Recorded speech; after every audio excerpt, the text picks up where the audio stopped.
learning enrollment. This I took last Wednesday. 22 BRE students and 58 middle school, high school students have elected for distance learning. This is electing distance learning. So principals can probably address this a little bit more in their reports if you have questions. Rich, is this number going up as the year goes on?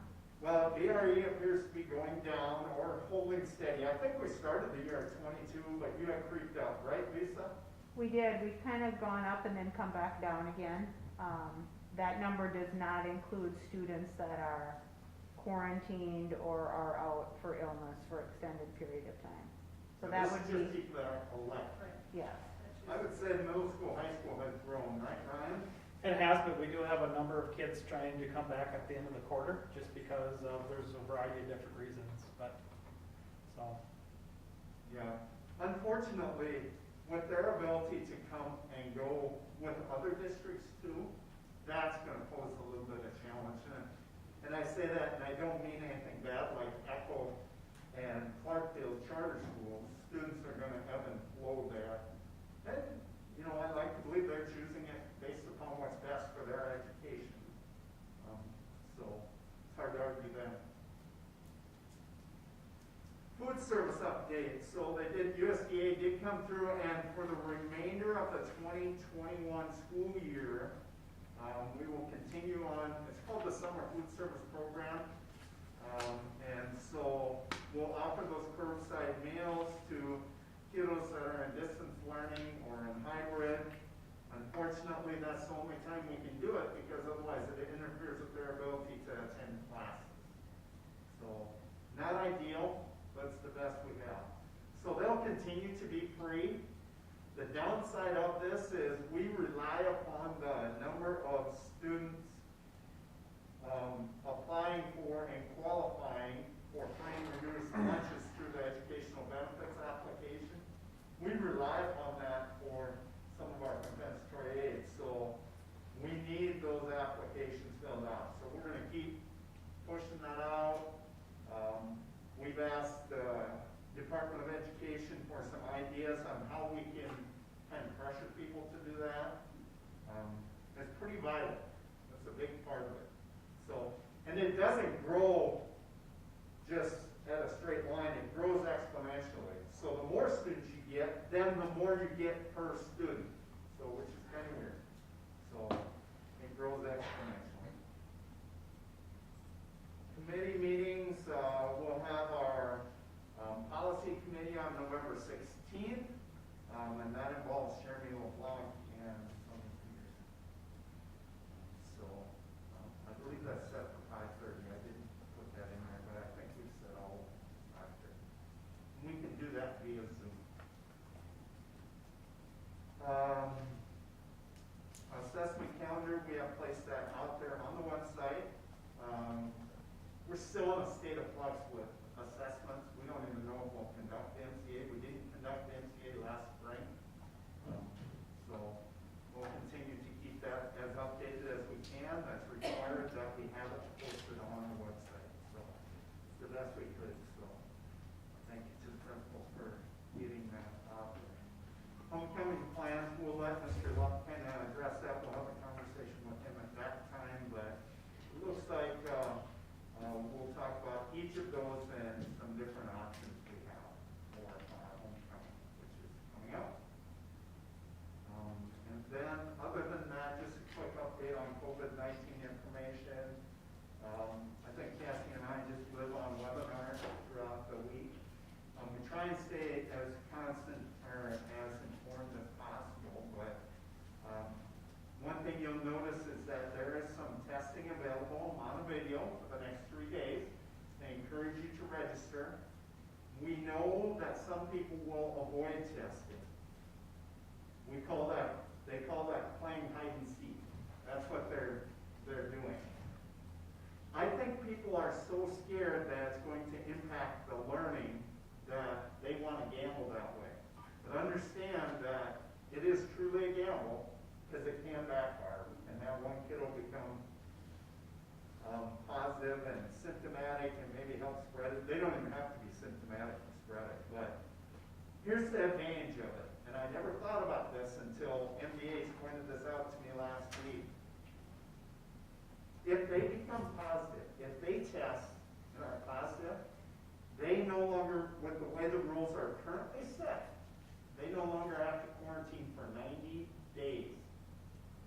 That's an advantage of knowing that you're positive.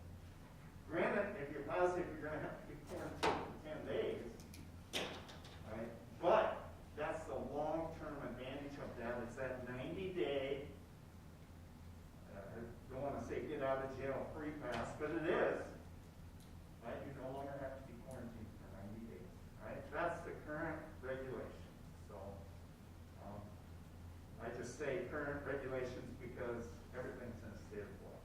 So we did also add in our messages, in our auto attendant, that you can dial directly into Cassie's voicemail. That will roll to her email. If parents contact you, want to get a hold of them, I don't care if you give them my cell phone, but they can just email me. All right, we'll jump right on it. That's what Cassie and I will do. We'll just jump in. We'll start dealing with it that night because we don't want them to be confused about what should happen the next day, or the people that had close physical contact.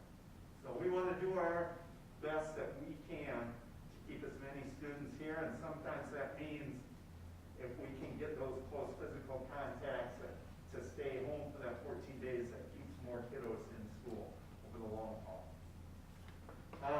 My videos, pretty popular, but last week I kind of waned a little bit. I started off the first week with 320 views.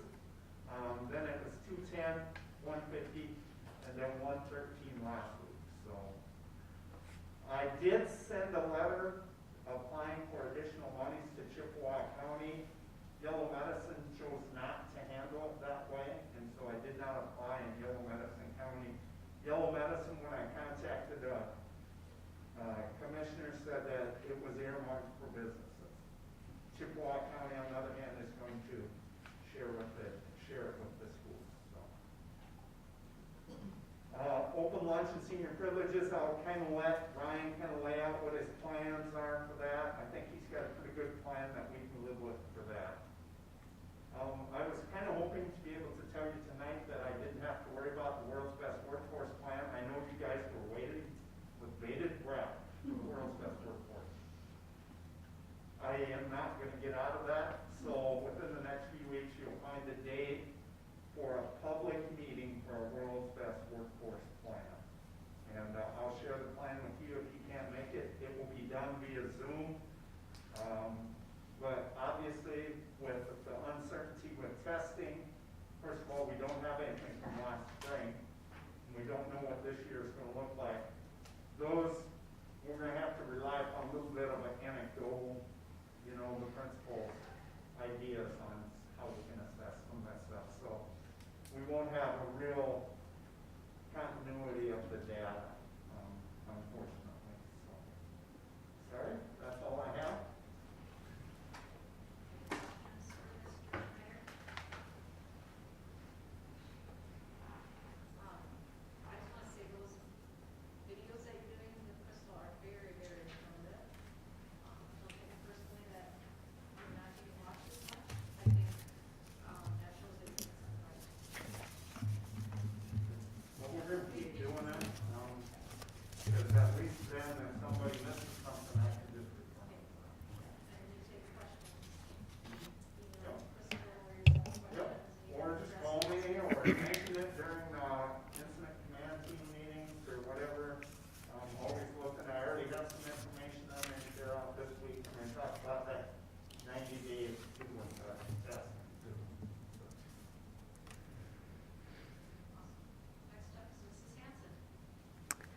I want to just start by recapping a couple things from September. I was not here in September, and I know there was some information shared, but I had some additional items I wanted to share. Excuse me. We did a parent survey at Burt Rainey after the first week of school, and we had 154 parents respond, keeping in mind that some of them have more than one child at Burt Rainey. We asked them a couple questions. How many stars would you give your child's first week of school? 1 star, the week did not go well. 2 stars, the week was okay. 3 stars, the week was good. And 4 stars, the week was amazing. We also asked highlights of your child's first week. And then we had an opportunity for up to 3 children that they could answer that question separately for each child. And then at the end, we asked, is there a staff member that you would like to give a special thank you to? If so, your thank you will be shared with them. And then numerous parents wrote in on that.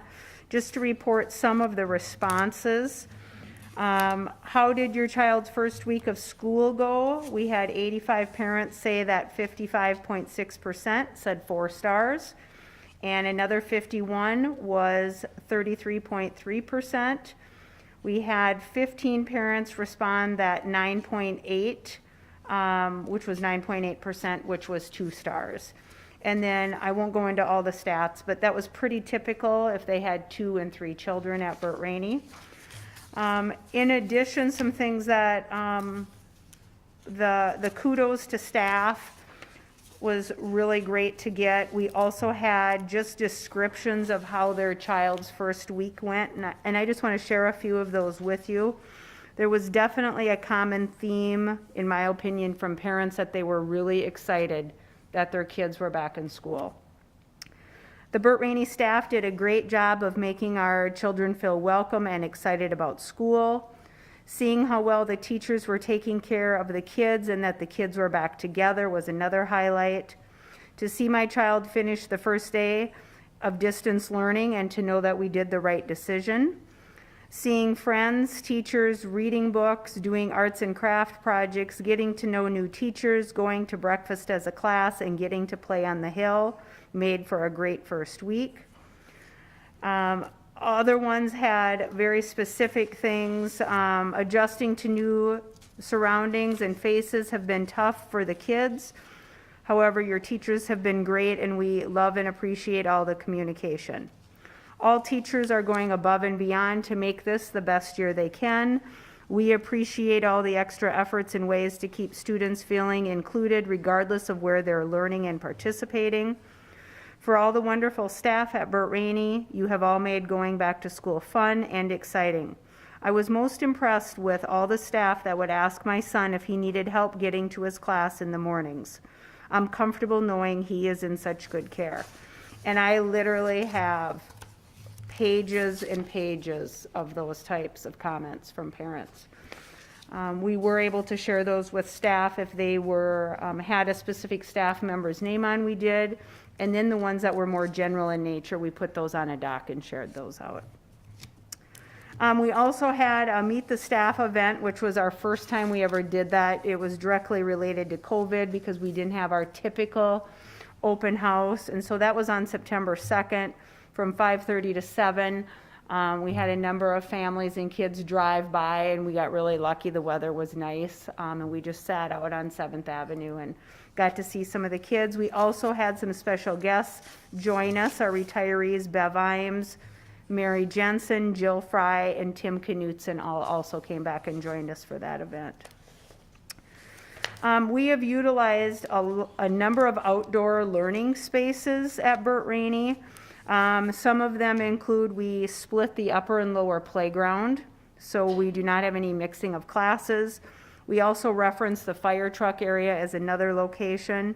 We had, with the help of Francis and his crew, we had a number of picnic tables brought in on the north side of Burt, which technically would be the south side of the track.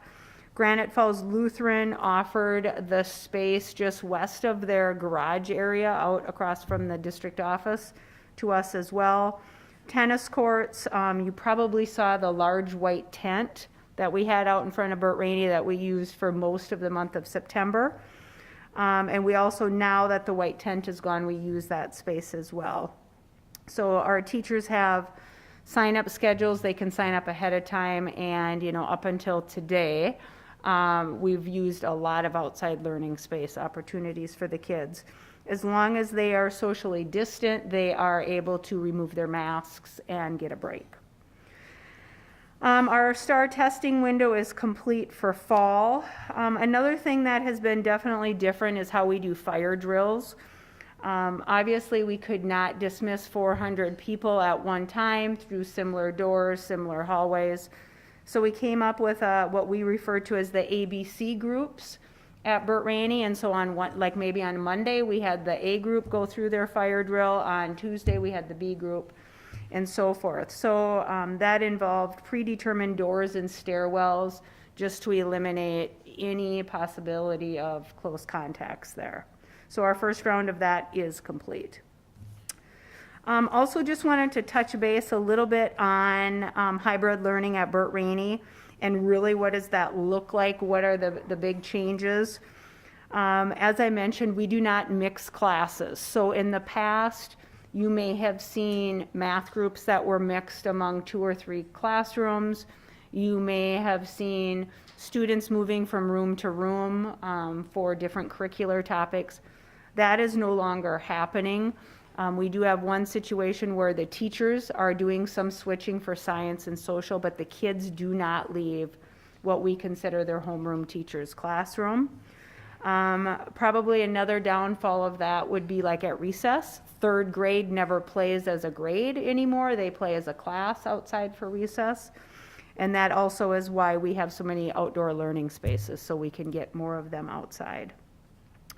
Breakfast and lunch is all eaten in the classrooms. So food service and our custodial staff have been phenomenal in getting the food over to us. The kids already, you know, by day 2, they already had the breakfast situation down. They come in, they get the breakfast, and they take it to their classroom. Yes. Yes. I know at the beginning of the year, they were talking about, doing hot meals. Yes. Are they? Yes. doing that now? Yep, they are.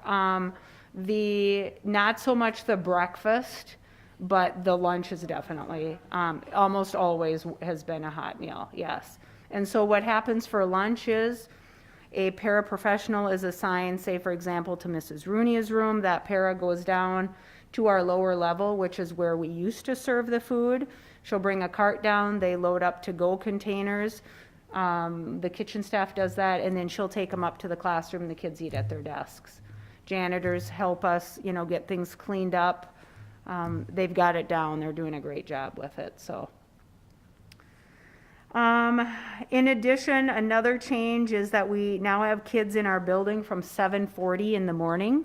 The first set of buses come right at 7:40. And then the last set, which happens to be bus 30, departs right around 3:25. And so that has also, those are the major changes that we've seen with the hybrid learning. Any questions on anything that I mentioned so far? Okay. Also, I included on board book just a copy of our pre-K-12 Staff Development Day, which was held on the 14th of October. The plan is listed there. I also wanted to just touch base a little bit, because we've talked about it in the past, on our Seesaw program. As you may recall, one of the things last year during a couple different parent surveys that we got a lot of feedback on was, please try and limit the amount of apps or programs that you're having parents use, because we had many of them. Basically, teachers pick their own. We took a leap and we went with Seesaw, and they have not disappointed. It has been just a really slick way for students to share work, teachers to push out information. It's now we've even gotten, the teachers are getting so good at it, they can actually go in and assign activities. So I was in a classroom the other day, and they were working through what I would consider to be like tasks on Seesaw, and I asked, she was a little 7-year-old. I said, well, how do you know what to do? And she's like, well, Mrs. Hanson, this is what you do. You know, if it's not bold, it means I already did it. And, you know, and so they were able to walk through even doing different tasks online. It might be reading a paragraph and responding, watching a video, reading a graph. There's a wide variety of activities.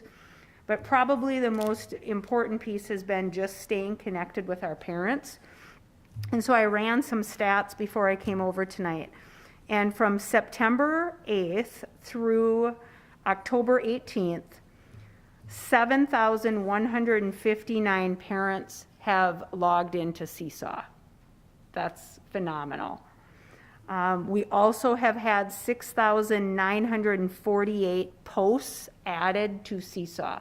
That might be by a student who is sharing something within his own journal for just his family to see, or it might be a teacher, or it might be the office, or a specialist sending out some information. So I know, Sonia, you get to see Seesaw, I've heard from other parents too, it's easy. and I appreciate hearing that. And the company's been great to work with, and like I said, it's exceeded what we had hoped it would do, so. And if I can say that we had over 7,000 families connect with us in 5 weeks, we couldn't come close to that. Download apps on their phone, and that's what it is, it's just an app they download on their phone, and you get a notification if there's something new on there, and just click on the app, and it's very easy to use. In addition to that, just wanted to touch base on parent-teacher conferences. They will be held on the 19th and 24th, same as middle school, high school. I will tell you that after doing parent-teacher conferences in the same format since I started teaching in the early 90s, which was you'd send home a letter to parents, you know, Amanda, which day would you like? Amanda would send that back with her time preference. The teachers would go through them. We would handwrite another note home saying, this is your time. Does it work? Yes or no? We finally, what I believe, came up with an alternative, which is all going to be done electronically. We tested it with a class last week. It is an online scheduling tool. I had one classroom, all parents connected and signed up for their conferences within an hour. Sonia, I think you got in on that one too. A coworker and myself were kind of fighting over the time slots. We had to Yes. quickly so we could get our time slot that we wanted. Well, and what's kind of neat about the program is you would get an email, and so Sonia as a mom would see the available time. So, you know, we basically run from 3:30 to 7:30. If Amanda took the 4 to 4:15, it doesn't even show her name. It just shows that that is no longer available. The other nice thing is the program will email our parents 2 days in advance, reminding them of their upcoming conference. So we are looking forward to be able to just be a little bit more efficient with that. In addition, our Sting Pride Committee, which is our PBIS at Burt Rainey, we have had a couple fun days, our Freezy Friday, which the kids were really excited about. I was able to actually push what was supposed to look like an ice cream cart around and deliver Mr. Freezies to the kids, and I was thrilled with how excited they were about getting a Mr. Freezy. And then we also had Hat Day, and those are both things that the kids earned through PBIS. I listed things that we are currently in need of, so if you ever come across any of those and want to help us out, we would be happy to take those. Any questions for me? No? Okay, thank you.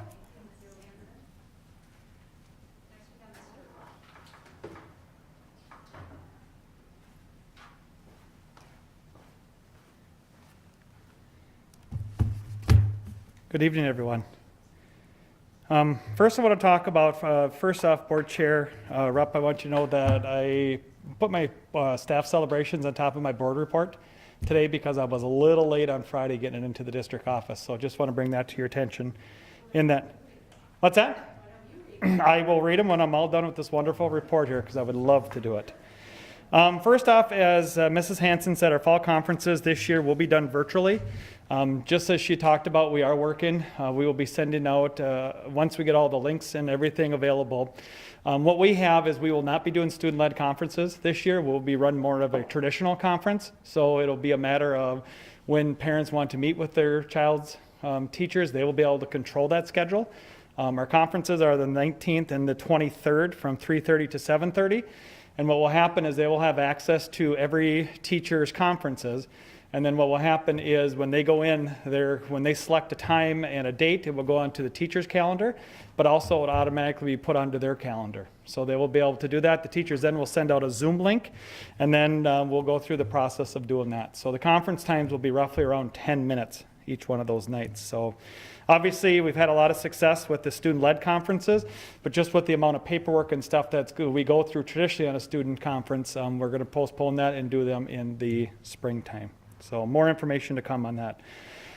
As the elementary did, we too did a survey to talk about how did distance learning go.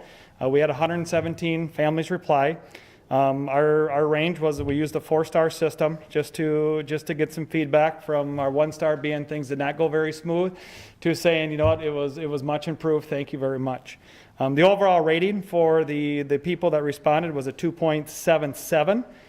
Some of the things that went well: better prepared, loved the live Zooms, loved the structure of the all day, every day. On the other side, the days got to be long with kids staring at the screens. We obviously had some internet issues. Just getting everything situated, just like any time. We really did run through a multitude of opening within hybrid, switching in, so we really had 3 first days within the first month of September to get the right information of where they click in and where they don't click in. And some parents just said, hey, we need our kids 5 days a week. So they just said they were very open and honest and shared with that. So we will be continuing to do those as we go on, but I just wanted to share that as Lisa did with you as well. Out of there, we had talked about, as we got more of our rooms back, I don't know if Rich will talk about that in the buildings and ground report or not, but we are using the Spanish room for people around here, Mrs. Vetch's old room, which is upstairs, which was flooded, as well as the computer lab, which has now been turned into a classroom. Both of them have been at intervention classrooms. And what we've done right now is we've come up with a matrix of people who are struggling, especially in the high school, with hybrid learning, and we are asking them to come in if they want to. They have the option of coming in for full days, where they attend classroom the virtual days, and then we are working through our liaisons, Adam Savriago, Berta Bercoset, and Erica Leos, to then contact the teacher if there is room, then to try to get the kids into the classroom. So right now we currently have 20 high school students that are part of that. So we have contacted with them and to get support. We meet weekly to identify kids, and then ultimately it's up to the parents if they want their child to come in, or to set parameters of if this does not go well, then at quarter break, then we'll take a peek at it. So an update too, there'll be no fall and band choir concerts yet. We surveyed a lot of the area schools around. A lot of them are postponing them until we get more information and kind of a sense of how that would go. Unfortunately, if we were to do a choir concert inside, it would have to be an acoustical thing, but also it'd be a microphone thing. The kids would have to be required to all have masks on. They would all be spread out at 6 feet or more and spread out throughout the gym to be able to conduct that. So they are looking for ways to still provide that opportunity, but as of right now, they have decided to postpone the fall band and choir concerts in there. I want to say congratulations to the homecoming king and queen candidates, Tyler Nordon, Caleb Jans, Luke Kluver, Abel Chaparro, Cole Fisher, Oscar Galvin, and for Allie Steffen, Jane Zachary, Courtney Winter, Madeline Brockman, Caitlin Woolman, and Simone Ferris. Once we got the football schedule, the first thing is to turn it over to the student council, and they have in there, we have a link in there about the planning that they are recommending for homecoming. We are looking at Monday doing as America Day. We would recommend doing the coronation at 2:30. Obviously, when they had the conversation, it was 80 degrees outside. We're looking at a high of possibly 29 and snow on Monday. So what we would be looking at is limiting the participants of the family to 4 tickets. And then we would have it streamed on Facebook Live, so all the kids and families members who could not attend would be able to see that. It would be recorded, and then just like graduation last year, we will edit it and then put in some of the things that make our homecoming very special. But a lot of that too is we want to make sure we stay within the time frame because of everyone that's coming in, that we don't open up exposure to all the people who are participating. So right now the recommendation is we would do it in the auxiliary gym that day. The next thing we had talked about is the powder puff. Like I said, also too, that time, it is a very big tradition here, as you know. Unfortunately, we can't control the weather, but as of right now, how they would look at if that event still goes on, we would follow the State High School League MDE and MDH recommendations of 250 spectators into Volstead Field We would be able to have the 12-foot barrier between the participants and the fans that wanted to attend that night. So the participants would not be part of the 250 into it. The recommendation from the student council is to charge for tickets, and the reason they say that is they have no opportunity to fundraise this year. So our student council fundraising comes from concession stand volunteering, but also through the vending machines, which have been turned off due to COVID. So in there, what would happen is the juniors and seniors would have first grab at them. They'd be able to come in and to purchase the tickets. They would get 2 tickets with numbers on them. We would write down who the numbers and the tickets were to. And then whoever they gave them to, that would be up to them as they enter whoever they give the tickets to or vouchers to. As they walk into the gate, just like as the football game Friday night, the person's name and phone number have to be on to that just in case contact tracing has to happen in that event. So there will be 2 points of entry. We'll ask the juniors to come in by BRE and the seniors to come in through the main gates and then practice social distancing at that time out there. And then we have the other days, College Day, the 80s Day, Drive Your Tractor to School Day. We will actually have them for both days, Wednesdays and Thursdays. They will use the old parking lot. We're not quite ready to have those tractors on our new parking lot yet. But this is something that we did last year. Another fine tradition that happens is the FFA officers. Usually, when weather cooperates, we roll the tables and everything outside, and we have our cookout, which is one of the neat events with music and activities. With that, we will still be able to grill out, but we will be able to just serve it in the cafeteria, and the kids will be able to still get their grill out in the cafeteria at that time. And then obviously Thursday, drive your tractor, dress like your favorite teacher, and then Friday we will have costume day there. We have tentatively scheduled our college and career day, which was regularly scheduled for the first part of November. As you know, this is where traditionally we have the seniors go out for the senior breakfast. We work with the Private Industry Council where they do the interview process of interviewing, and then they do job tours and career opportunities. The juniors that day take the ASVAB, the 10th graders take the pre-ACT, the 9th graders have a day where they are out at Midwest, and then the 6th through 8th graders are doing STEM activities. Due to the limits of what we can do and cannot do, as of right now, the only things we have planned for the day of the 25th is our juniors taking the ASVAB, and it will be over 2 days in there, and then the sophomores taking the pre-ACT over a 2-day period in there. So Trevor Schulte, who's our success coordinator, and Andrea Lewison are working on that. Yeah? How does that work for the kids who are just The opportunity would be is if they want to come in, they can take it, but it has to be a proctored test into it. So at that point, we would have to just wait until if they wanted to take it later at a later time, they could do that as well. So like for an example, March 2nd, I believe, is the date that we will be taking the ACT for our juniors, our spring ACT.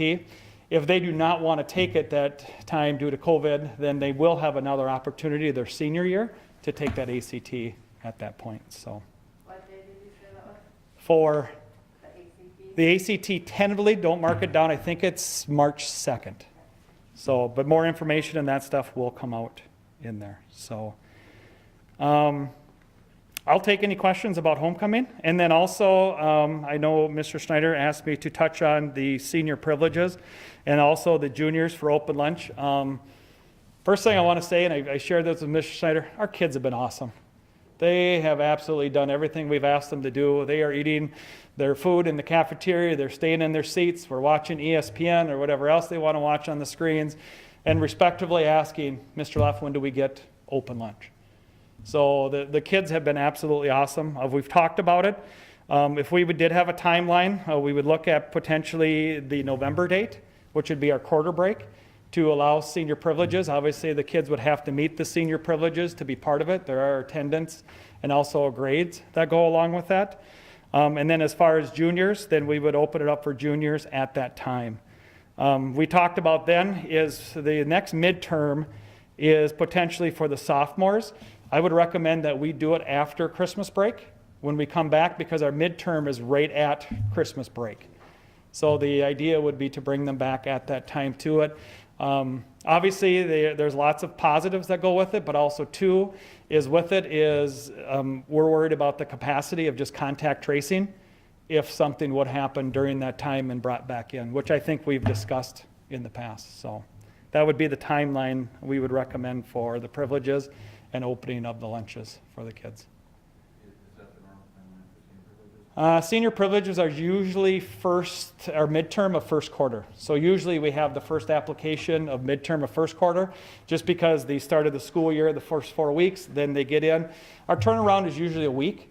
So if we know ahead of time that if everyone's comfortable with this, then before the end of the quarter, be next week during homecoming week, we would talk to the seniors, have them come in, fill out the applications, and then work with them to be able to use their privileges. So. So the seniors that have had the open lunch, how long has that been going on now? Was it midterm? I don't quite remember the time frame of it, but About 5 weeks? So my question is, have we had any contact tracing and all that have we done in, with the seniors? Because that was our biggest thing, trying to do that contact tracing. Do you know, rough estimate if there's been any? We don't believe we have. So it's been positive and Yeah. the problems have arisen that we know of with the seniors.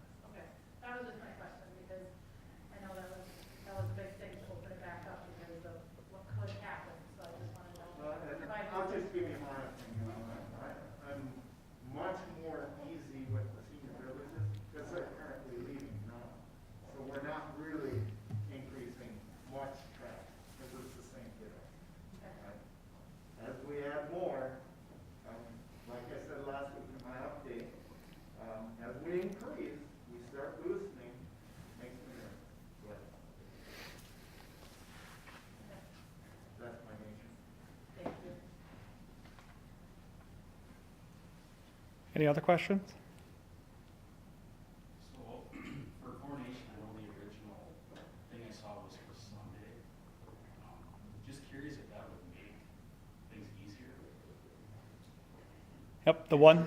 The reason we went to Monday when it was originally about Sunday, I mean, They had talked about Sunday, which came out of the student council. The recommendation I asked them not to do Sunday was because there's youth group that night.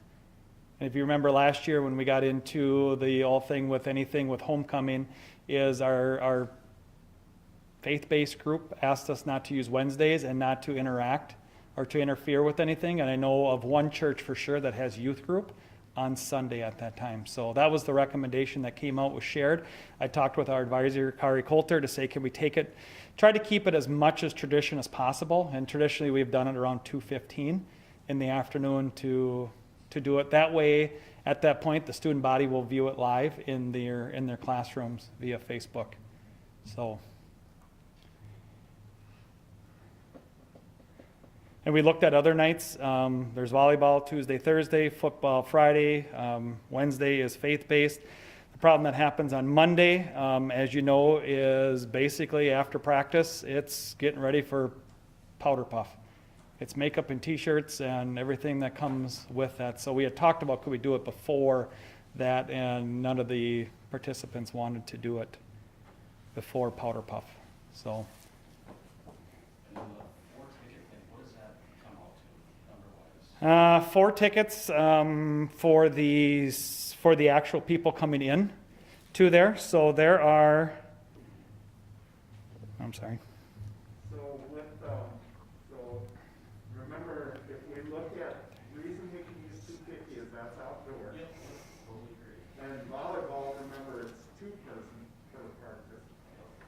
And so this is already exceeding what Minnesota State High School League Yep. recommends. It comes in just north of 54 with the 2 MCs of seniors MCs. There will be no junior MCs or pages that will come in to it. And that was decided by the student council. I think he's got some neat ideas with the new scoreboards too. There's only 50 fans. I'd feel more comfortable if it were outside, not physically comfortable, but that's just not gonna happen next year. So, the high is 31 or something like that. Are we seeing there's only 50 spectators at volleyball now? No, we don't. It's not determined by that, it's determined by the number of participants.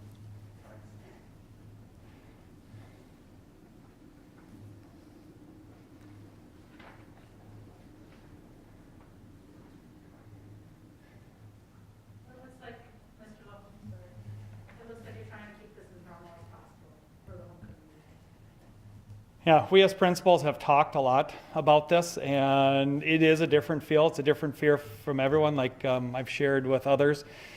This year we're in mono, we're not in stereo. And I think it is we love having the kids in every day, but there is some great things that come with it, some challenges that come with it.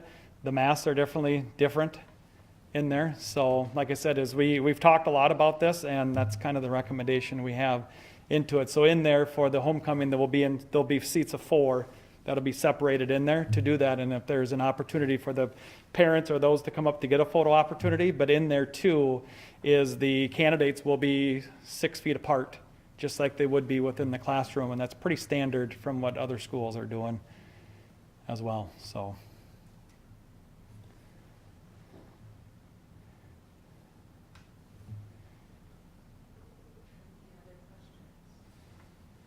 I just have a question. How are the teachers handling everything? They're professionals. I'll tell you what, we have a great group of adults that show up every day, and that's not even just the certified, that's the non-certified and the people that are getting into everything right now. Our biggest challenge right now is how great it is and how we've evolved from just distance learning to do the live. But right now is we're doing live with not an actual interactive TV setup to do it. I mean, if you look in a well set up interactive room, there's large monitors, there's everything you can see, interact, that type of stuff. Feedback from probably staff is it's easy when you're distance learning. We don't have a lot of interaction, so coming up with new ways to get interaction and feedback onto that. Students that do well, Trish, do well, students that struggle in some of this method as well. But we're thankful for the families that we have reached out to. A lot of them have said thank you for offering to bring my kid in every day to do it. So they're tired. I think Mrs. Hanson will say that about her staff too. They're tired.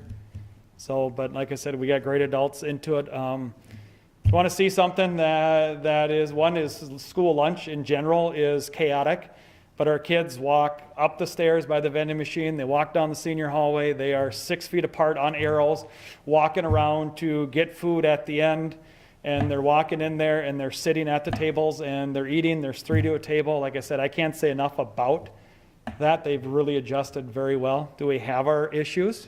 Yeah.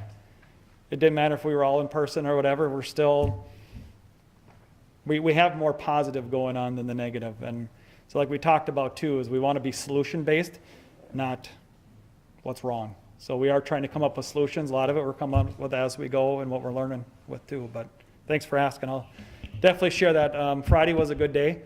We had time. We addressed a lot of stuff for our staff development day. Not Friday, excuse me, last Wednesday was a great day. We got a lot of things done. We're looking forward to, like Lisa said, we have our next staff development day coming up the first Friday in November. We're looking forward to that benchmark too, to say, okay, how do we keep adjusting to do this? So we did some fun stuff. We did a staff cookout, you know, where we took some dollars.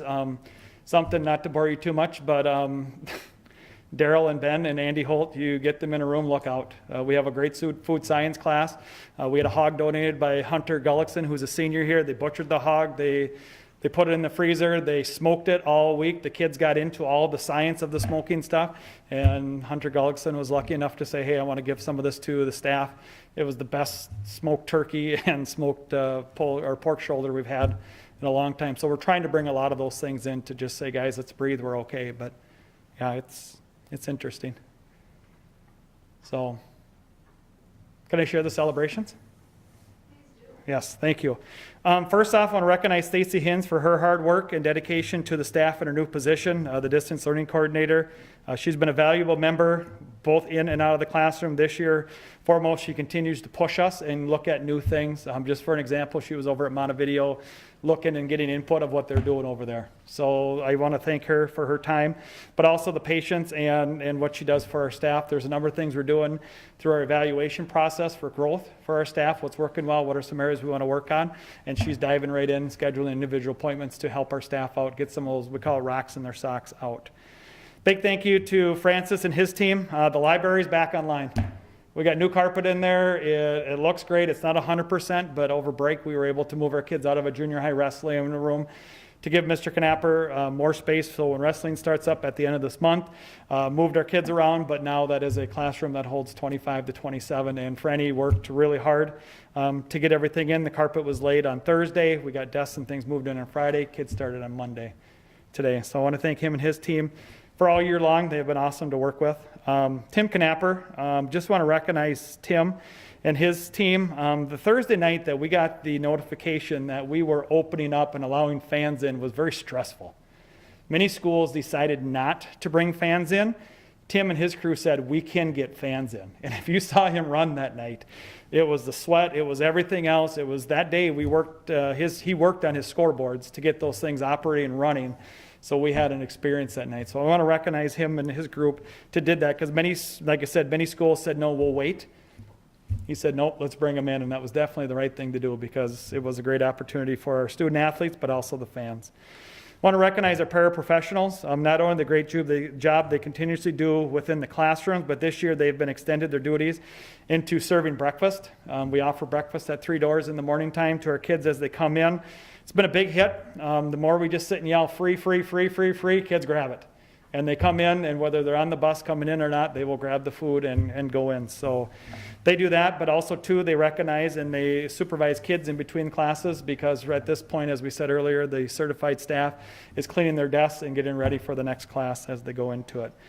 But also, too, I want to thank our substitutes. Not every day we're running at full strength, but we are getting more substitutes into the building that are coming in. A lot of the substitutes we're running short. There's a few paraprofessionals. And when a staff member is forced to be quarantined at home, we do have a number of substitutes and people that are willing in to come and sit with our kids to make sure that the learning still happens for them. So we continuously ask them to come on in, and we've had some people step up into it. So I want to take time to thank them because it's not your typical job. They're running Zooms, they're handing out stuff that a lot of them have never seen before. So. Sorry that went long. Just as a reminder, as you speak tonight, make sure the microphone is really close. It's hard, and make sure it's turned on when you're wanting to speak. So, getting a few things that maybe you can't be heard. So, I appreciate that. Thank you. Next item is the celebrations and recognitions that I will read from BRE. Thank you to Julie Koch for her time and dedication to Burt Rainey, your kind heart, your thoughtfulness, and of course your ability to carry a tune will be missed. Thank you to Julie Ammerman for her years of service at Burt Rainey Elementary School. We wish you all the best in your retirement. Thank you to Mrs. Gray for her years of service to Gillum Manistee School District, her dedication to our students, her care for our staff, and her ability to take care of those around her will be missed. Thank you to the Wyoming Food Service staff for doing an amazing job of preparing and distributing hot meals to our BRE students. Thank you to the BRE paraprofessional Angie Olson for organizing all of BRE's devices and completing a detailed inventory for DL service support and assisting with BRE's isolation room.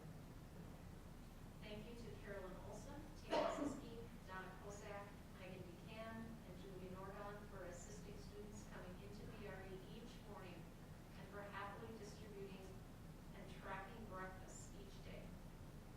Thank you to the BRE teachers for your continued efforts to juggle all sorts of learning models at once. Your ability to care for, educate, and support our students is appreciated by our entire district and community.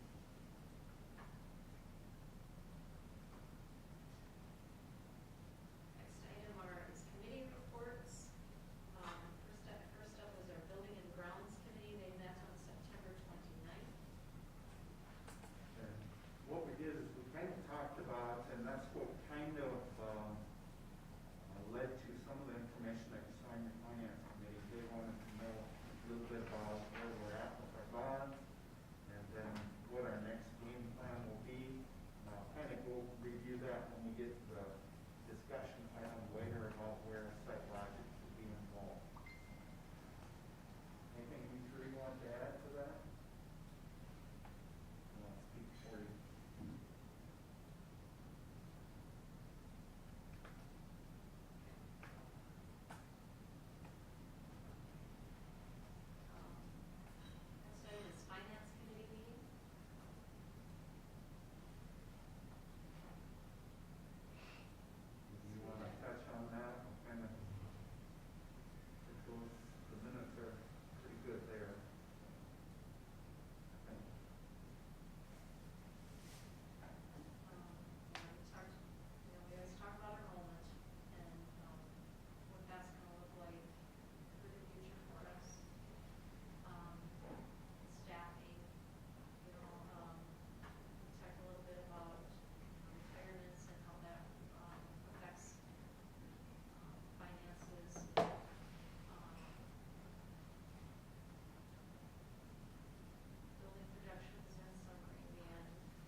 to go through it if someone has questions, or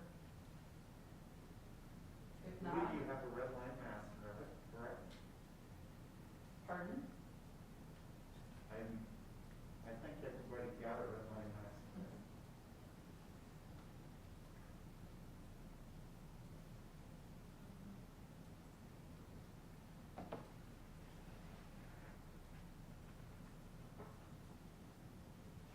Some of those changes were recommended by them, and some of them were recommended by the committee, correct? Yeah, I guess I can take a minute. I came. We appreciate you. I'm so shy. Jeremy, thank you for being part of the committee. And I apologize, I introduced you and then I just didn't introduce the rest of the committee. It's so different to be on Zoom and it's like, oh goodness, the rest of the committee you don't know. So our next meeting, I will be sure to do that. So I got an email from the program analyst from Impact Aid who took a look at our Indian policies and procedures and just wanted me to make a few adjustments. And the whole idea behind policies and procedures is to make sure that the school district is including and making sure that we are in communication with our tribe and making sure we're hearing what the tribe wants programming to look like here at Yellow Medicine East. So it's really making sure that the parents have a voice and we as Yellow Medicine East are hearing, the school district is hearing what the families are saying, to make sure they have time to comment, make sure that we are listening to their comments, those kinds of things. And so one of the things was how they best want to be communicated with, and in the past they indicated that their newsletter was really important, like that was a really great piece of, or a really great way to communicate. But then recently they were like, people aren't reading that as much anymore, so maybe email would be the best way, or mail, because some of our families aren't receiving emails as often either, or aren't checking their emails. And so that was kind of one of the things that we had to clarify. Another thing was making sure that we included the school board meeting in October going forward to address the IPPs, and sending out something next fall to say, okay, we will address the Indian policies and procedures. If you have any comments, feel free to come to the meeting in October to talk about any comments that you have. We already have one in every spring where I talk about equal participation and how our Native students are doing across the board as far as academics and participation in activities here at Yellow Medicine East. So we do that one every April. So that's kind of the paragraph that I included there. Just some things about who decides if the parent advisory committee wants to bring forth an issue, who makes that final decision if that is changed in the Indian policies and procedures, and of course the school board makes that final decision. So just some clarification in there about that. I guess those are kind of the main changes. Are there any questions about that? Or any questions about Indian Ed at all? I actually had a question on specifically what you just, it was under procedure 4 there. Okay, let me, Where after parent advisory committee has evaluated these recommendations and indicated in writing, it goes on to say that the Yellow Medicine East ISD school board will approve the modifications and implement and take this meeting. It almost reads to me like there is no choice there. It's the school board will approve those modifications. Are you saying that the school board doesn't really have a choice, that will take place? it would be up to the school board to approve those. So it would not mean that, In the red, mhm. that way, I read it as you will approve these. That was my question on that. Right. Such modifications that the Yellow Medicine East School Board will approve the mod. Well, So it would need, it's more about needing a vote. Yeah. It just reads as, Yeah. it's already been decided you will as a board. Right, right. But it's kind of different from what you're saying, is that the school board still will vote on it and do the vote. Yes. So, I and, just don't read it that way. right. Because The first sentence. the Yellow City School Board will decide on all. The school board and/or parent advisory committee will decide on all recommended revisions to the high school. It just reads pretty direct as it is. Hold a school board meeting no later.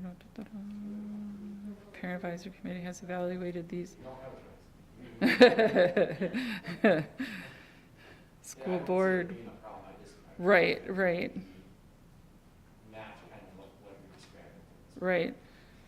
So if I change that word, then it has to come back to the board next month. Or we can strike through it right now. So such modification is necessary. The Yellow Medicine East Independent School Board will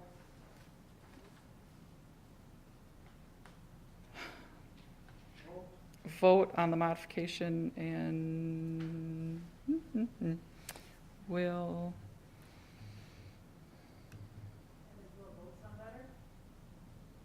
Leanne, is that what you said, will vote?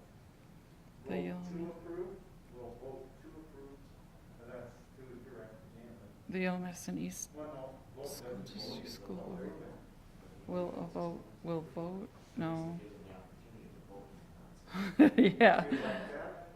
We'll vote to approve. approve the modification and implementation would take place immediately if necessary, because then, okay, so if you vote to approve, implementation wouldn't take place if if it doesn't go through. The Yellow Medicine East Independent School District School Board will vote to approve the modification and implementation would take place immediately. That sounds better, just how you read it last time, Okay, you know, with the vote in there instead of. implementation. Will approve.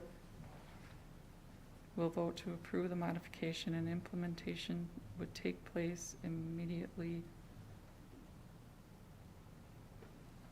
if approved. Can I add that? No?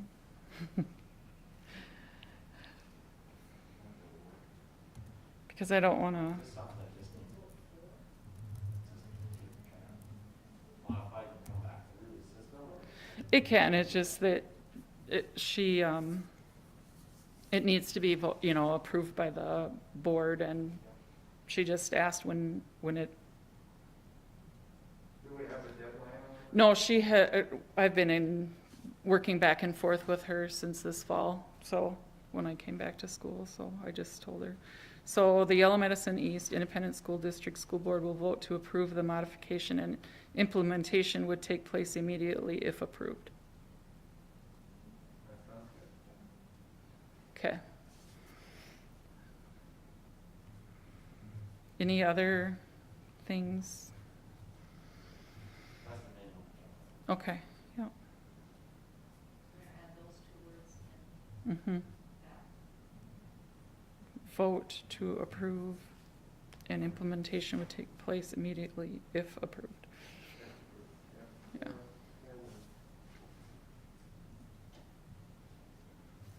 Or is the point of that sentence that when the school board approves it, those changes will take place immediately? Yes, That's the point of that sentence. yes, but they have to vote to approve it first, not just that they will approve it. They would have to decide to approve it first. And then if approved, those changes would take place immediately. Is that making sense?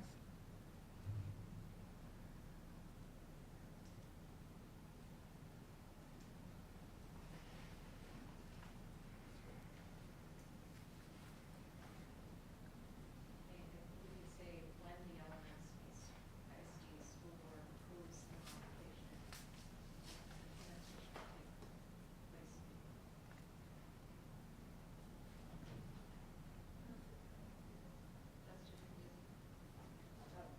Oh,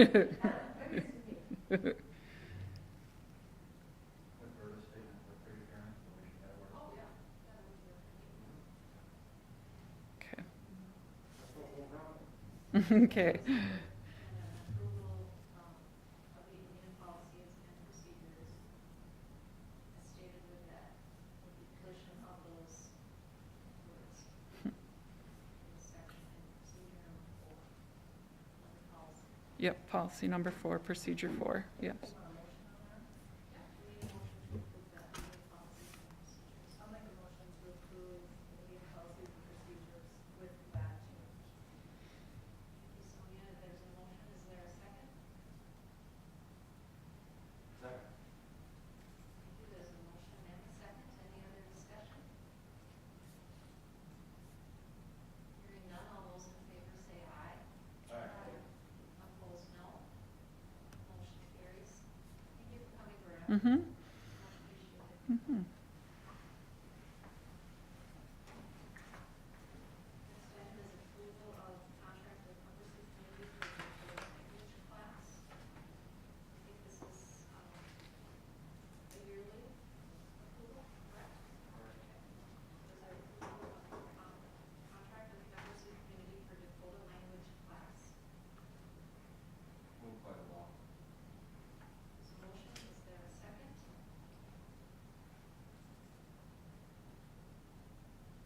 I'll second.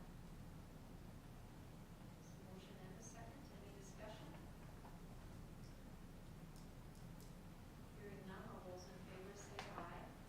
Aye. Opposed, no. Motion carries. Next item is approval of contract with Upper Sioux Community for cultural liaison. And this is Adam Savarino. Zachary Apple. So is there a motion to approve the contract with the Upper Sioux Community for the cultural liaison?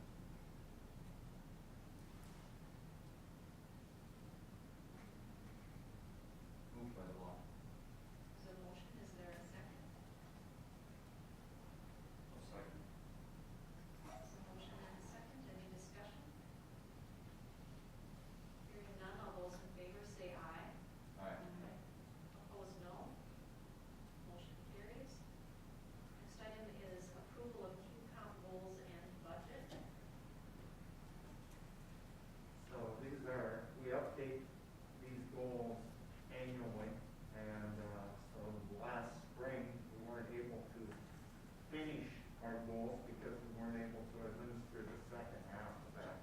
So that's kind of woven in here, but we did establish a goal this year that goes from winter to spring, and that was submitted. We haven't heard word back yet that they're approved, but I suspect MDE is a little overwhelmed at this point. And getting two-count goal, or site goal update forms back to the district is probably a little lower on the priority list. Rich, do you ever have problems, of them not being approved?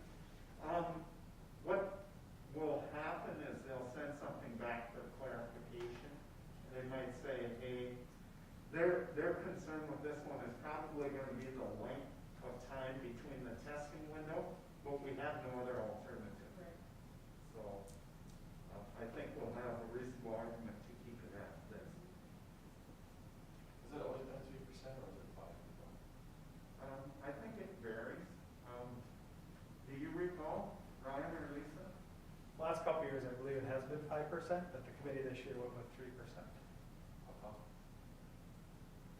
I would say just in the current, not a lot of confidence in the impact we're gonna have because of the current state of the number of students that are in distance learning and the interruption of education. So on the bottom of page 1, it says reading well by 3rd grade level. Is that something different than what we talked before, that the ability to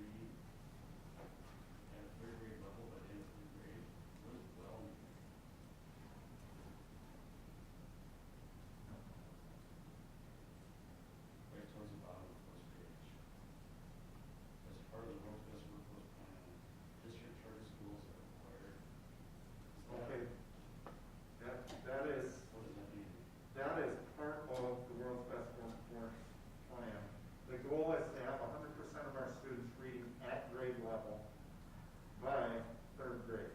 So why does it say well? What is that, read well? Read well at the third grade level, at the end of third grade, is that what they're? That's actually the name of the report. I don't see that on here, but it's hard to read on my phone, but that's actually the name of the state report. Okay. Just staying kind of So open. that's terminology from the report. That's the title of the report, Read Well by Third Grade. That's a state lingo that they use. Okay. So that's not something we So where it says graduation ever rate. reused. No. Okay, Well, we use it because they do. okay, that's fine. If I that just helps. was curious. Yeah, and all those things that you're referring to now are part of the World's Best Workforce Plan, which is the report I'm working on and will have an annual share of. Graduation rate's part of it. Sure. So we're looking for a motion to approve the QCOM goals and budget.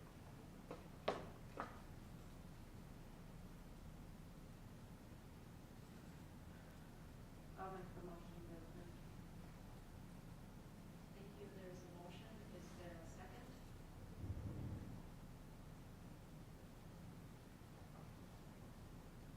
I'll second. So motion and a second, any other discussion? Now, Ryan, is it, this 3%, is this in line with other districts? I mean, I'm a little curious why we dropped so far. I realize that things are disrupted, I get that. But from 5 to 3, is this something that's common throughout the state? That I don't know. I don't have access to the other plans, but I know in talking, the discussion of going from 5 to 3, as Mr. Schneider shared, that's what they had talked about, is not knowing the for sure of controlling the variables of the testing. So, like I said, that is, I mean, in the QCOM Council, we are just a member of it, and a lot of it is driven by the QCOM Council, which is a majority of the teachers that are into it. So we give a lot of guidance on it, but that's what was decided by the council. So MDE did do some workshops this summer to talk a little bit about these goals for QCOM. And so as you can see with the budget changes, that was MDE's recommendation, is to adjust your percentage for your goals and the dollar value with which the amount they can earn in meeting those goals. Just because, like I said, it was going to be a disruptive year. Did they say how much to adjust? Did they say? No, it did not. It's a local driven number. I just don't, I've always liked the idea that we set our bar, you know, people drive to it, rather than setting a bar that they just feel like, you know,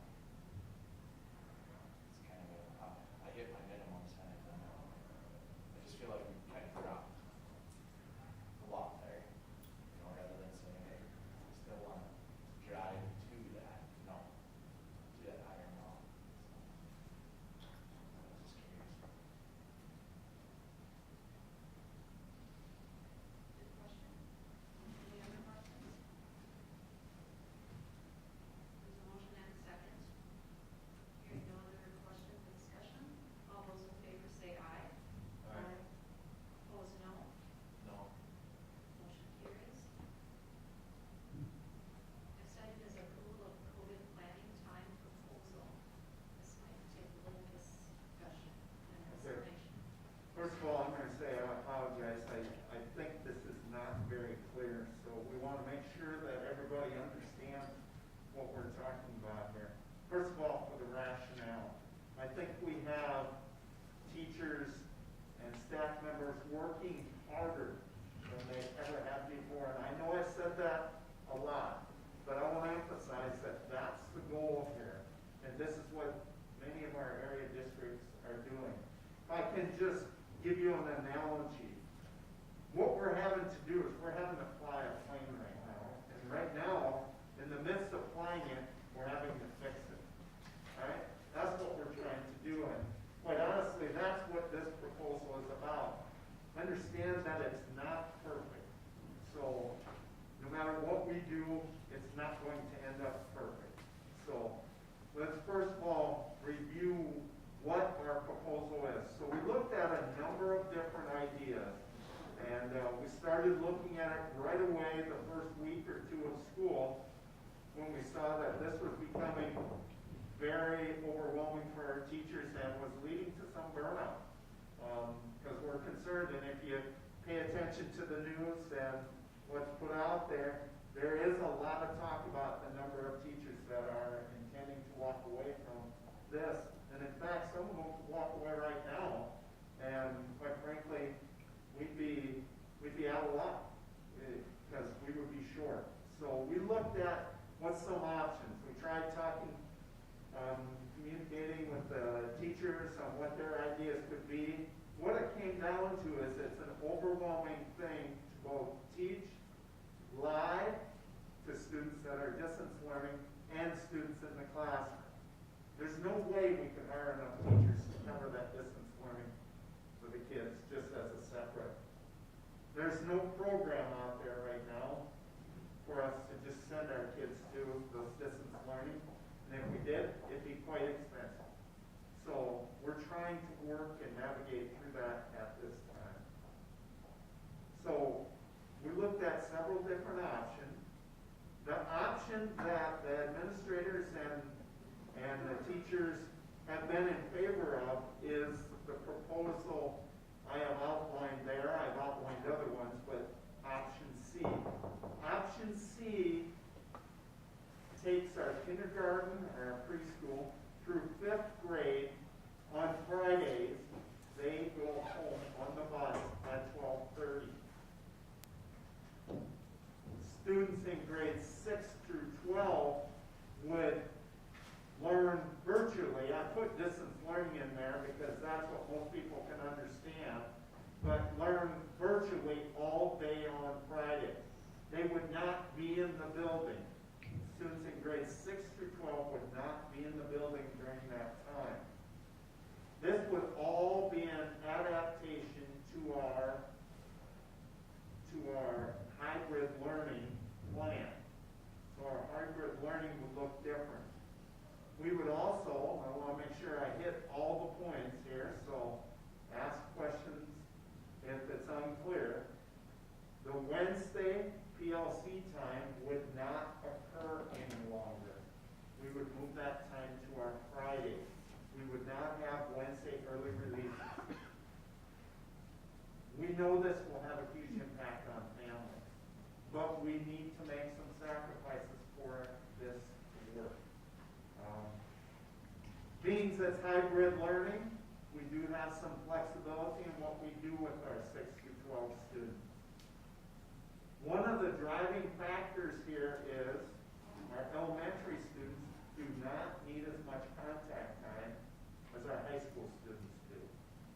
By using Friday as a virtual day in a flipped format, we're able to count that whole day as contact time, instructional time.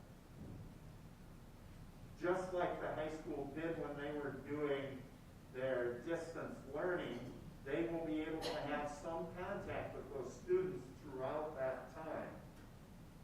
Some direct contact. Certain students might get additional assistance if they fall behind. They might do flip learning during that time. Flip learning is where the student learns independently and then receives support virtually or in person, however that looks. Principals, do you have anything? Did I explain that? I do have a couple things if I, Yeah, absolutely.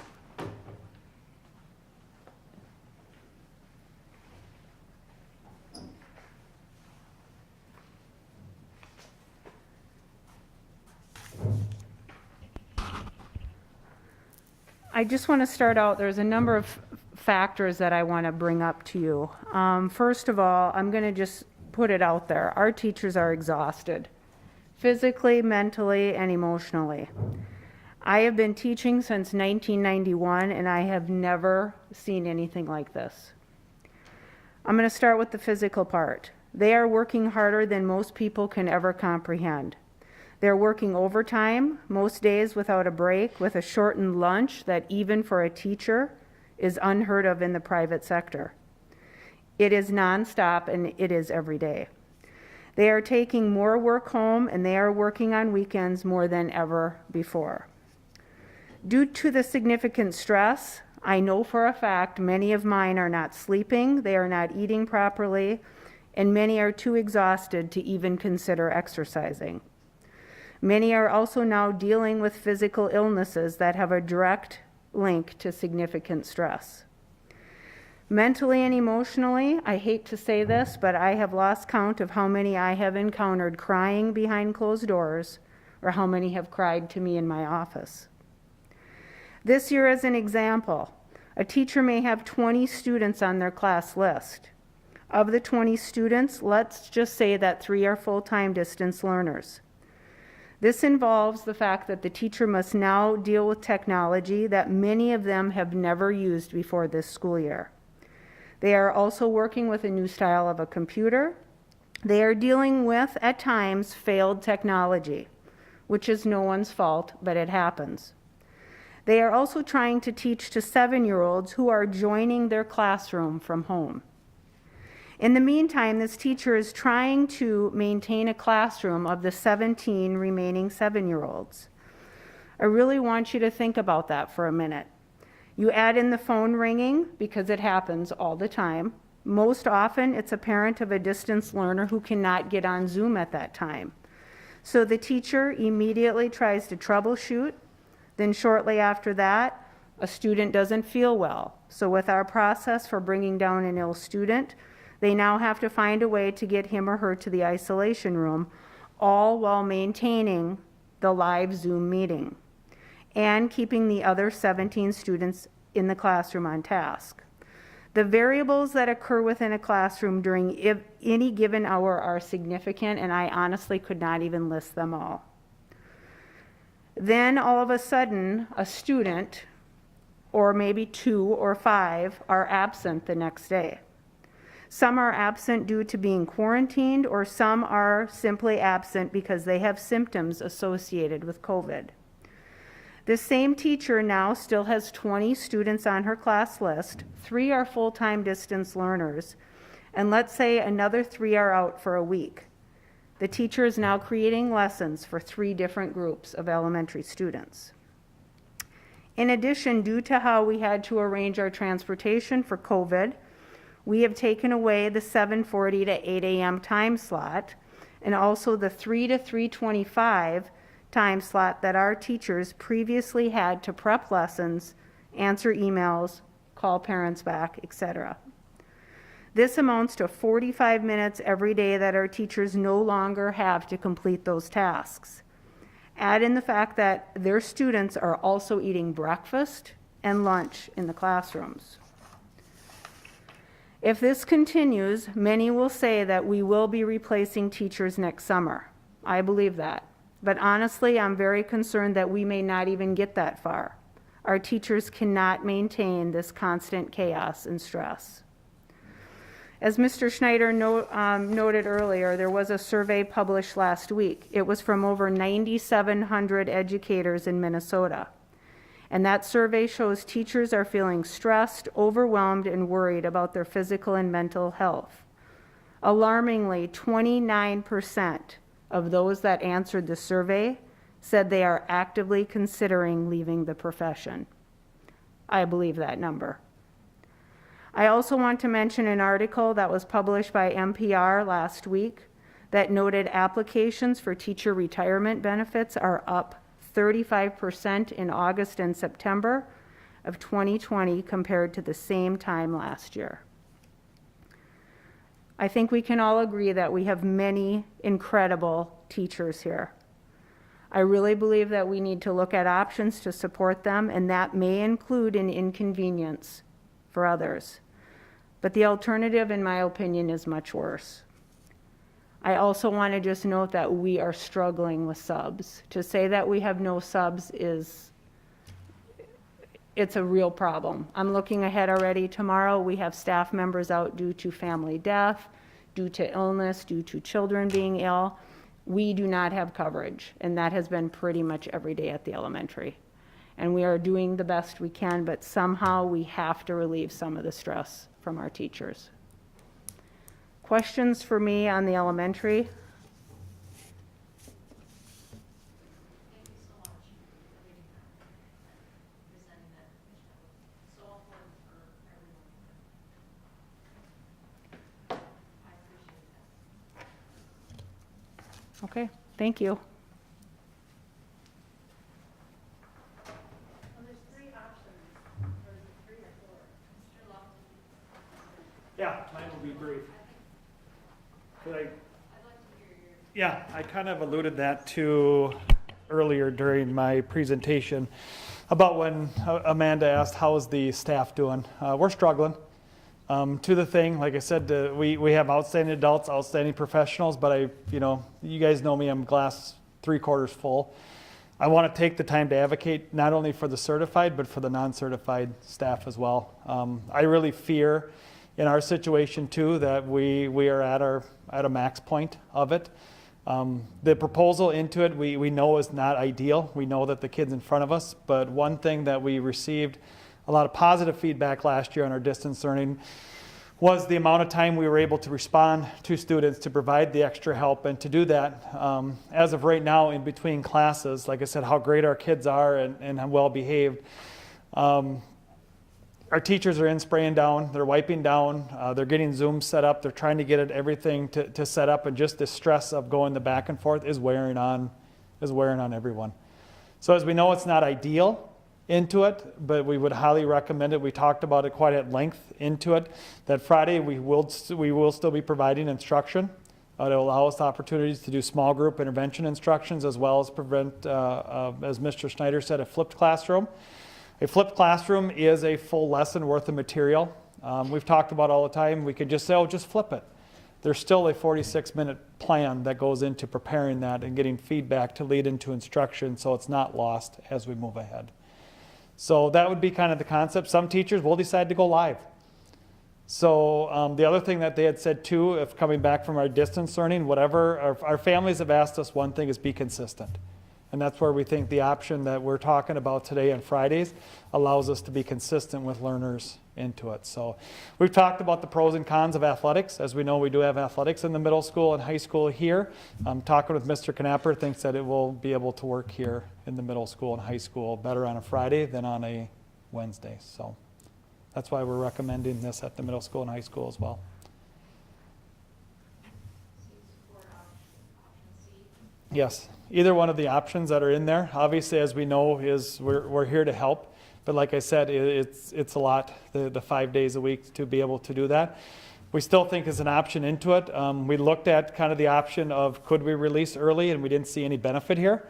Plus, as you can see by the calculations of the number of hours of instructional time that we have into it based on contract time, we will never meet the requirement by the state of Minnesota of 1,020 hours to be able for our high school kids. So that's why we're recommending that. It is consistent. We have school districts around us that are doing it in a hybrid model. Lackaparle, Dawson Boyd are doing that as two schools. Montevideo does it. Bold does it as well. So there are other school districts out there doing it as part of their plan. That are either, well, Dawson Boyd does a Monday, Montevideo does a Friday, Lackaparle and Bold do a Wednesday. Now, is it just now that they're doing this because of their numbers, or? No, it was originally in their plan. This was their original part in their plan that they have had it from day one to do that, so. All right, thank you. For the hybrid one, the AB and the 2 days a week. Yes, he's asking, well, the hybrid would be, so it'd be like Monday, Wednesday for A and Tuesday, Thursday. Yep. B, Yep. and then everybody on Friday would be in the same virtual.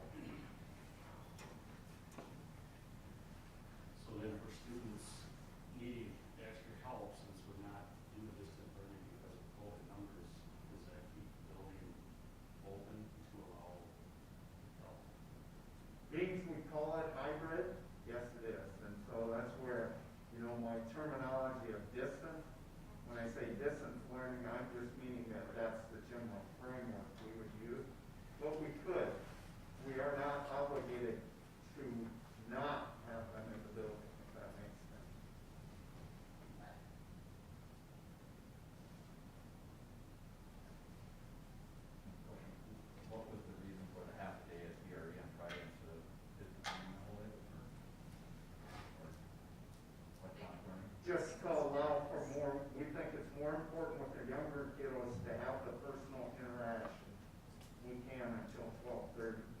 That at least allows, relieves some burden for parents to have that kiddo at school, plus we can feed them both meals by that 12:30 time, and then get them on our bus. So dismissal would be at 12:30 on Fridays, but then you take back the Wednesday. It would be all day on Wednesdays, correct? 12:30 for grades pre-K through 5.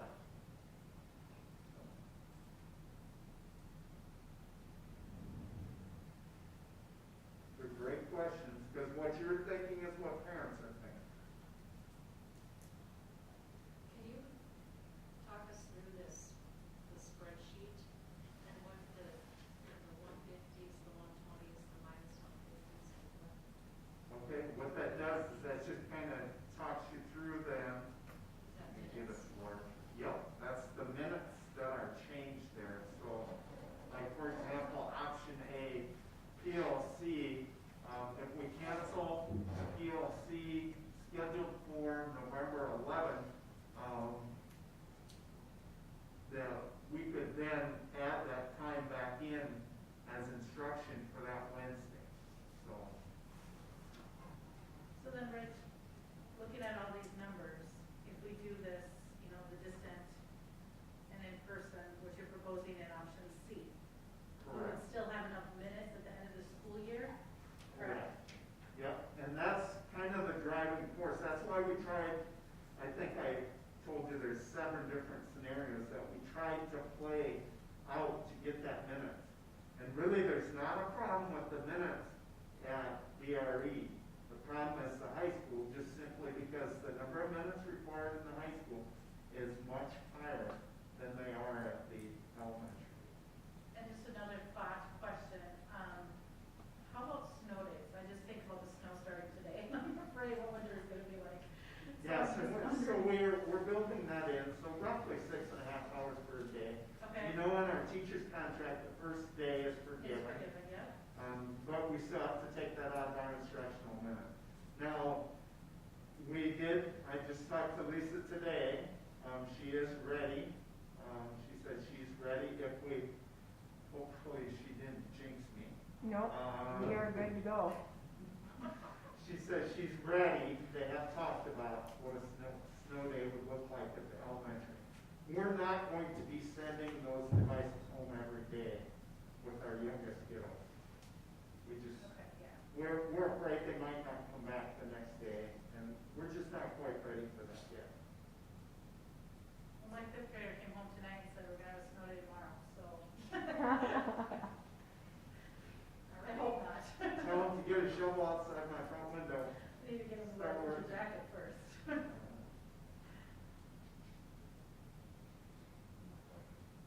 Yep. I'm assuming staff had some input in this as well, so they're feeling good about this plan. Yes. You know, there's nothing perfect. I'm sure there's, like I said, there'll be obstacles, but it was the best we could come up with in our mind. I mean, not our mind, but the minds of the teachers involved. I presented it to, I meet monthly with a group of EMYME leadership.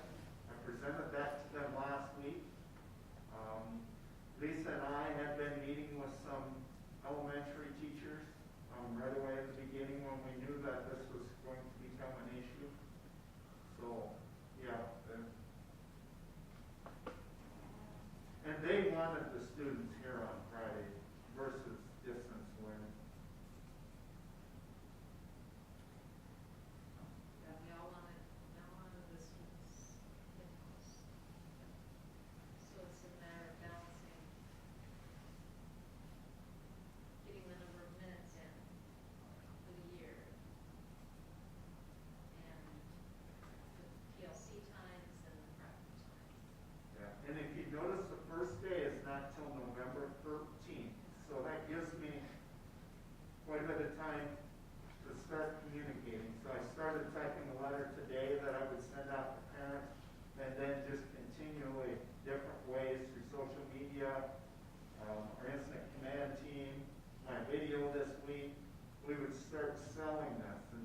help problem solve with families. I know it's gonna be a challenge, and that's not lost on me. Now, this is just the proposal for when we're in hybrid, not when, if we ever have a chance to be back in-house, everybody. Well, it's gonna be a while until we get back to, Yeah. to that, so we haven't looked at the in-person part of it, Okay. you know? It's just there are way too many things moving right now for us to think about what that might look like. Because the problem at the elementary, even if they're in person, they're still gonna have those distance learning kiddos. Right, So it's not gonna get a lot easier for them. right, right. But then that conflict becomes, well, what do we want to do with our middle school and high school in that situation? We still have some legwork to do on that. But you're planning as if we're gonna be in this hybrid model, we're not going to have to be in person all the time. No, I'm not planning on that. I'm planning that this is the first step. That, because we don't know. But I think Jeremy can tell you, he knows the numbers pretty good. We're in it for a while. Yeah, the numbers are holding steady, they're not going down dramatically. Might hit a zero here or there, but not, I mean, we're gonna need zeros for a while to get to in-person. We have not been below 40 for the last 6 weeks. After this 3-day testing event in Montevideo, Yeah. more so. And plus, we're entering the time when the numbers are probably gonna rise anyway, because, you know, this weather out there isn't helping us, because the kiddos are now gonna go inside, not just kiddos, people are going to congregate inside where they were probably congregating somewhat outside. Now that will be less and less. We're entering the flu season too, and a lot of those symptoms run parallel with COVID.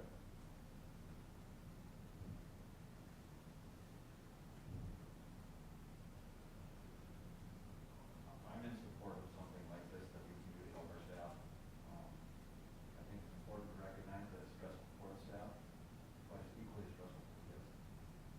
So with this Friday that we can give it a little breather room if we want to call it that, I think it's important to remember to keep expectations light for the kids for that Friday as well. And maybe that they can use this for a little instruction time, but also maybe supervision time. Everybody needs a mental health break, kids and the teachers and students. So, what I hear you saying, or I don't want to put words in your mouth, maybe that 46 minutes of direct instruction is maybe not appropriate for those high school students, because middle school, high school students, they might need a little break too. I think, yeah, I think that's a fair statement. I'm not saying that we should just give up on instruction altogether, but I think for them to keep a full lesson that day, maybe asking about that as well. I don't know.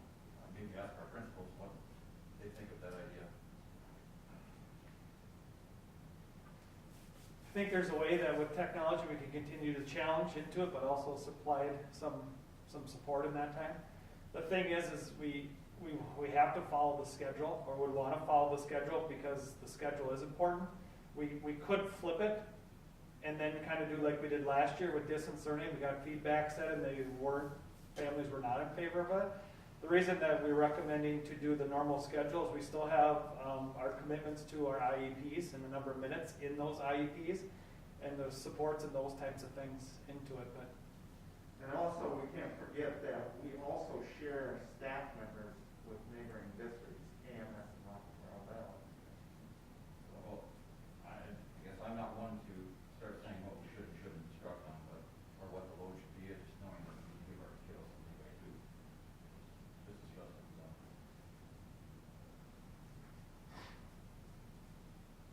So with these Fridays, then they won't be a live teaching environment, correct? In the middle school, high school, it would be more Yep. assignments. it would follow our plan would be in it is kids would be expected to, the assignments would be posted. They'd expect it to be on there during the hours. And I said, a lot of that, we had talked a lot of it, but really where we got into issues with was making sure that we follow our commitments in the IEPs and to figure out how we touch base with all of that. So they would log in, see what the work is those days, finish the work in that time, and then that's how attendance would be taken based on however the teacher, usually it's turning something into that. I would say probably generally, the work would be roughly 20, 25, 30 minutes. Some teachers, like our CTE teachers, when we went distance learning, a lot of it was based on where they were at. So they were still in the safety testing part of it. So a lot of them were still doing live on Fridays. But they have talked about it, and there are some activities and some things that they can do on Fridays to continue to move the class forward. So. So in a way, it would, could give the students some break during the day if they did their assignment 20 minutes, but they get 50 minutes, so they do have some break in there. It's not 8 hours a day in front of the screen listening to live. Correct. It would not be like a full hybrid session. Would it in general, the day be less rigorous than in person? Yes, it would be. And that was one of our concerns of it, is that time, but in there, I mean, call it what it is. I mean, a hybrid day still allows us to move forward, or distance learning day, but it is less rigorous than if they were in front of teachers on those days. Yeah, I remember when we agreed to Stacy Hins's position, you know, they wanted that first Friday of the school year, they wanted that first Friday. My thought was, is that going to be enough? And I said, keep in touch, if it's not enough, and so now I'm hearing maybe more.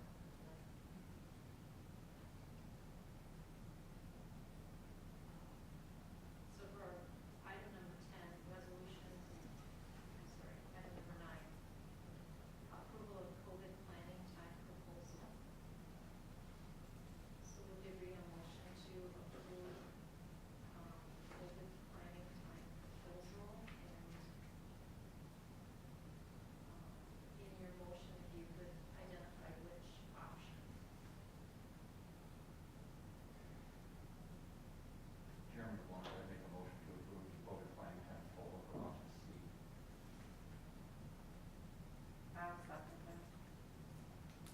There's a motion and a second. Any other discussion? So is there any teacher support on those days?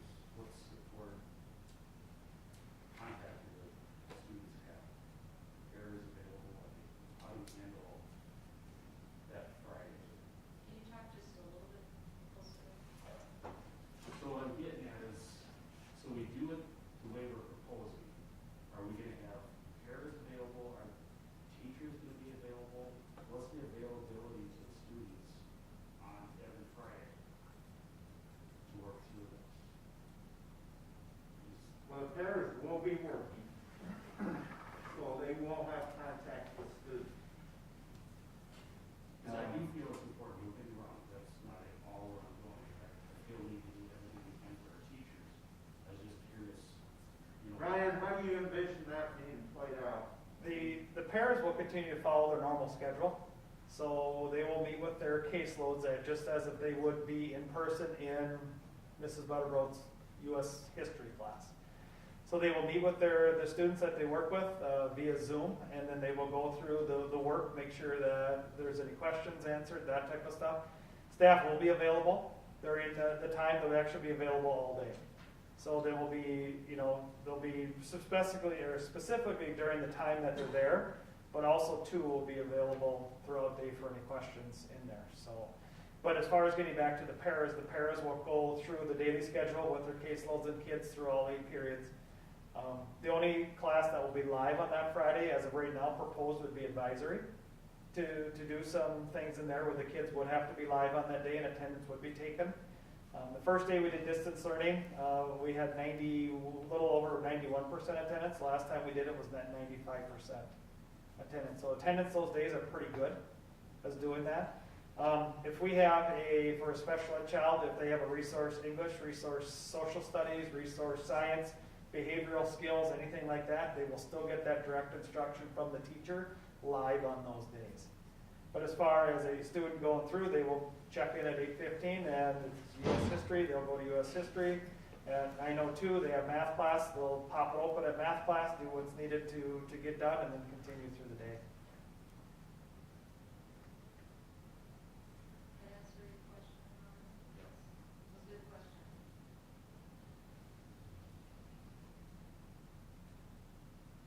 There's a motion and a second, any other discussion? Hearing none, all those in favor say aye. Opposed, no. Motion carries.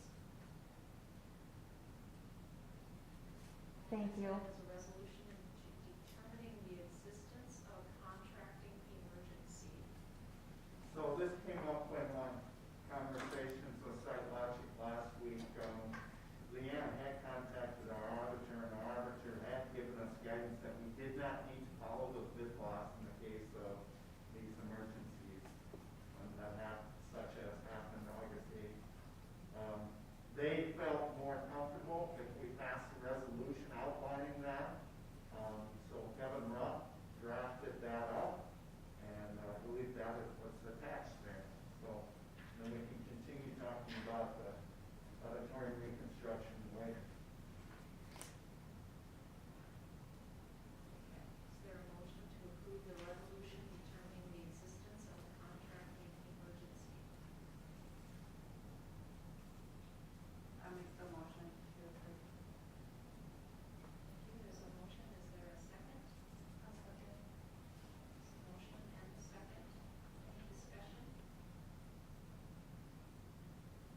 Thinking this is, the way it's written, this was for that one storm and that one storm only. That is correct. Any other discussion?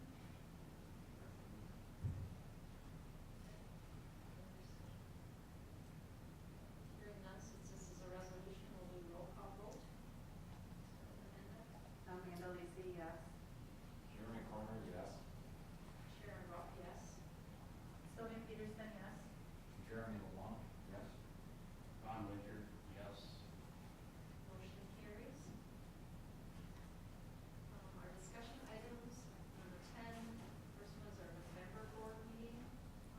Want to schedule it for November 12th to canvass election results.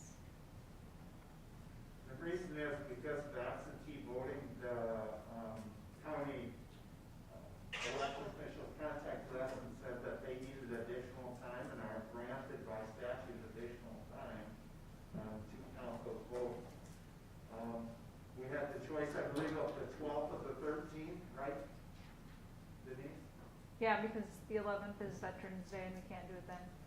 Yeah. So we could not use the 11th. So the 12th to the 13th. The 13th is a Friday, so I'm kind of concluding we'd rather meet on a Thursday than a Friday. I would. Thursday's a football game. Oh, it is? And how about the incident command meeting? Oh, man. What day did you say? It is. All right. I'm okay with Friday. I would rather Okay. keep those other. So that's the last regular season. That's the last game. Thank you. Good catch. We could still meet on Monday and meet only to canvass the election results. It could be a 5-minute meeting. So that was another option. was to That's keep our another regular- option. So we could leave just the canvassing of the election to the 13th, and then it would be a brief meeting. So we keep our regular only on the 9th. The football game is here, so we could, I mean, it is doable. I guess. That's up to you guys. That's It's really cold. Although I do have ICT that night, but I suppose I have a lot of time to reschedule that. Well, no, it's gotta be on a Thursday or a Friday. What time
would just be to schedule the special meeting on the 12th. Yep. We need to make a motion to, put it on as an action item.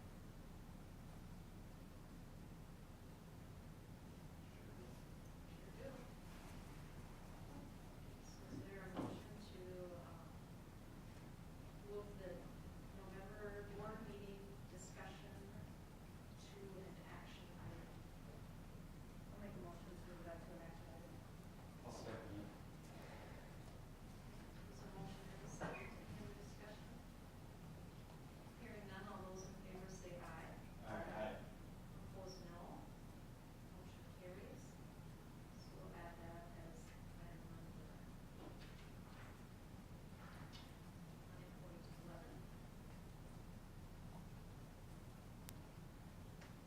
We'll address that right now. So is there a motion to approve the extra November board meeting, November 12th at 5:15 to canvass the election results? Move by the law. There's a motion, is there a second? Second. There's a motion and a second, any discussion? Hearing none, all those in favor say aye. Opposed, no. Motion carries. Next item for discussion is the video streaming options. I think there's some information in the board book. Tim Knapper put some information together after, I think, our finance committee meeting, had some questions. So what we're looking at is a system that would track the ball. When I say ball, it is used for football and basketball mainly. So gives you, it's an unmanned system, links up. It does cost for a membership, but we have, it's just challenging to continue to move that video streaming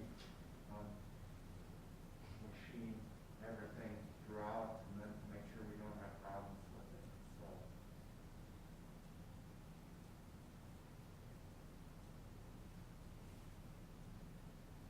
Thoughts on it, questions? At finance, we talked a little bit about, the Pixel app would cost families a subscription. But Wyoming keeps some of that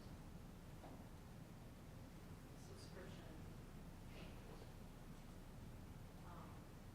But was there any thought to, or any decision on if it's possible for, some way to lower the cost further? So if we did not take that $20, that would lower the cost of it. But that $20 also then helps offset the expense of the pulling out of all that. Was that an option for us to waive that $20? It is. It is, yes. So we would have to pay for each individual. When you say waive it, you mean waive the $50 or waive the $20? Well, the fee is $69.99 for the year, Yep. and we keep $19.99. Is there a way for us to waive our $19.99? The fee is just $50 for the subscriber. That is an option.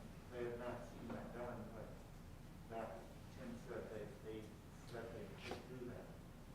Just a little background on that before. The reason I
somebody has family that is here and in Dawson Boyd or whatever, they can watch games from both schools, correct? You can only watch the games from your school, is my understanding, but say YMU was at Dawson Boyd playing and they have a YMU subscription, they could watch it, or vice versa, if they had Dawson or Dawson. Okay. But for us just to tune in and watch Dawson on any night, that's not part of the subscription, as far as I understand. Yeah, I'm pretty sure you're probably right.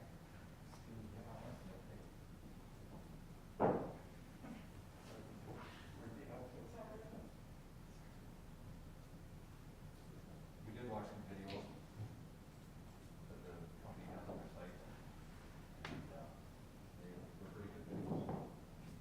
Well, one drawback was our scoreboards do not mesh with the system, so we could not put our scores up on the screen. When the scoreboard was not working. Overlay or something. Yeah. We asked about a third camera to get to the auxiliary gym. Right now, at this point, they won't do that, but that is something they will do in the future. So, because it would be nice to have a third one in there. We can use it for non-athletic activities too. For free, right? No? Or non-ball based, like we can use for wrestling, dance, whatever. The problem is it will be mounted on one side, so in the case of dance, you know, we might not be in the front. We'll have to try and put our kiddos facing it. Home field advantage, so to speak.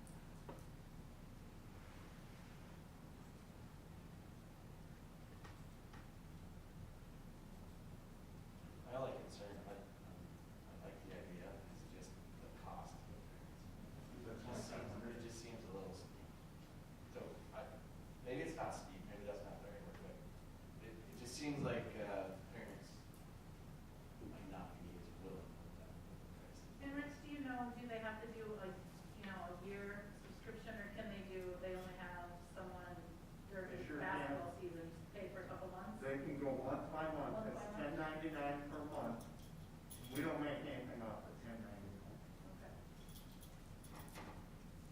I think the other benefit of this one was that the company sets up everything. Camera and The schedules that- schedules and everything. And then this machine could still be used, I can see it being housed quite a bit in auditorium. It could be used, it's still somewhat mobile.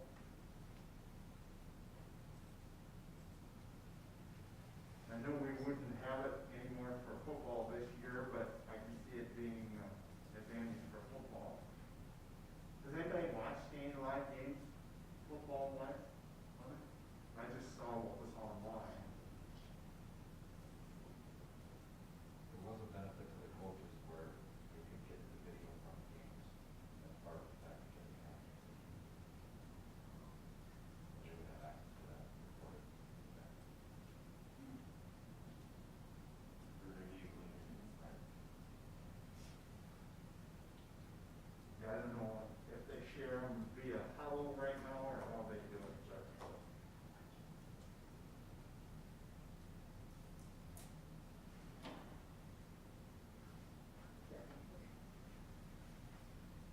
And the 2,500 was just a one-time thing. It's not per year, per sport, it's one-time cost. Correct. They install.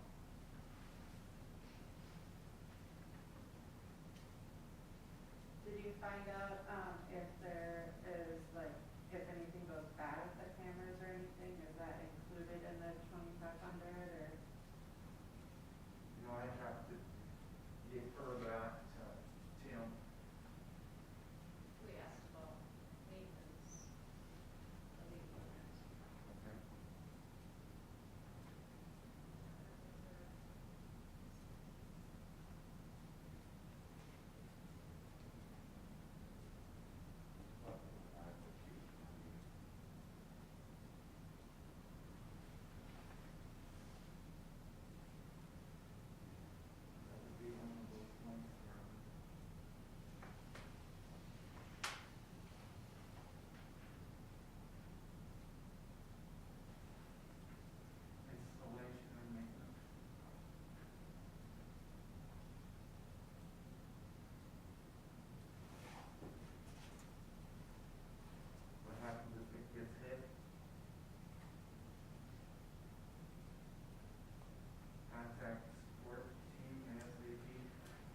Pixelton just texted and said they maintain all of the equipment. They maintain all the equipment. Yep, if you believe any part of your Pixelot system is damaged or in need of repair, please contact our support team. And the other issue was, we would not be able to get this in time for football. Yeah, it's 6 to 8 weeks out, and it may even be further now, because other schools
Tim says it's a perk that they still have to create an account, but we can watch all non-athletic events for free, and it will pay for itself in less than 2 years.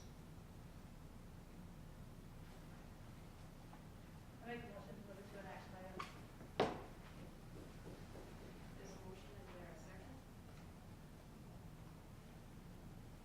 I'll second. There's a motion and a second, any other discussion on moving the video streaming options to an action item? Can we come back at a later time and just see what we truly need as a district for that 1999? If it's 1999, we leave it. We can do less and lessen the burden on parents, grandparents in our district. So I would like to look after, for their sake, make it easier on how much they have to pay. Is that an option to look at that later on? I don't know as much about it as Tim does.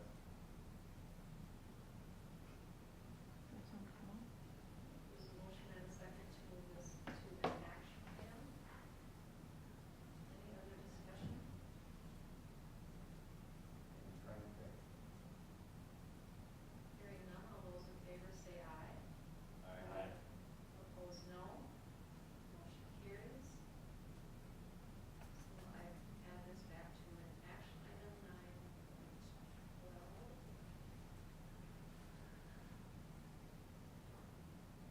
So then we've got the action item, the video streaming options. So is there a motion to recommend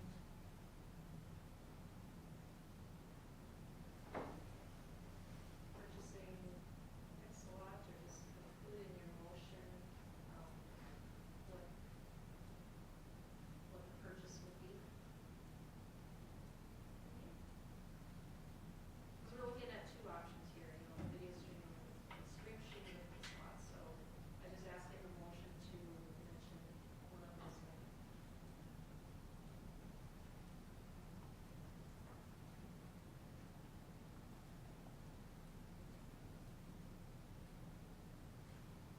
I'll make a motion to purchase the Pixelot system. Thank you. There's a motion. Is there a second? Second. Who made the second? I'm sorry. Second. Jeremy or Ron? My light's going dim. Sorry, what? Yes, I said my light's going dim. I No. didn't know that was. Ron needs a new battery.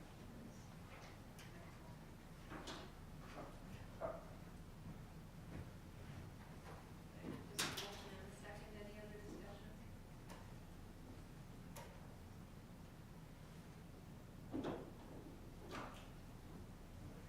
Not a second for the changes back.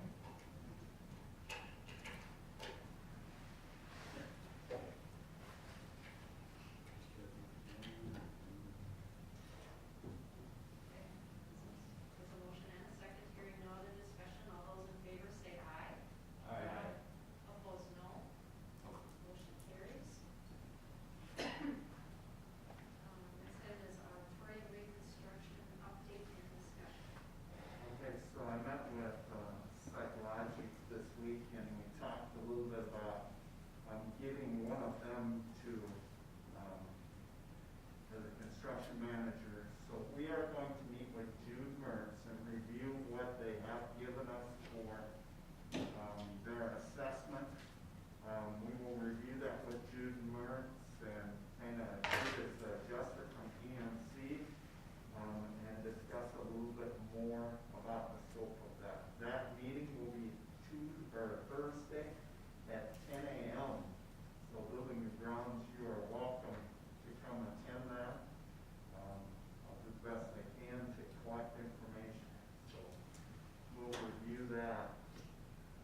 So we have only received one payment from EMC to this point, and so we'll talk about that also on Thursday and where we're at. We have received one payment and we have far exceeded that in terms of our expenses.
their fee is based upon the 18.75% markup on the cost of the repair. That fee would be passed along to the insurance company.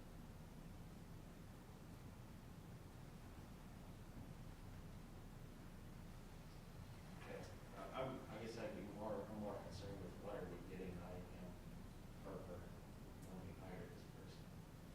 Just so that they have a clear understanding of what our expectations are, so it doesn't, just so we don't kind of get into this and figure out on our own, you know, what are they really doing for us? Just, that's what I'm looking for, is, you know, here's our expectations of what we expect out of these people. You know, whoever you bring on. You mean site logic? I mean, we're bringing them on for a reason, to help us manage. I don't disagree, we need the best person, that's great. So do you want that laid out professionally, or what are you saying? Do you want our lawyers to do that? No, I think I'm they need to provide understanding. it. They need to provide it. Site Logic needs to provide to us, what are they gonna provide for services, scope of services for their construction manager? And it should lay out expectations of what they think they should do for the money. We should be able to review it and say, okay, we agree and disagree. I'll get that out, but you got it.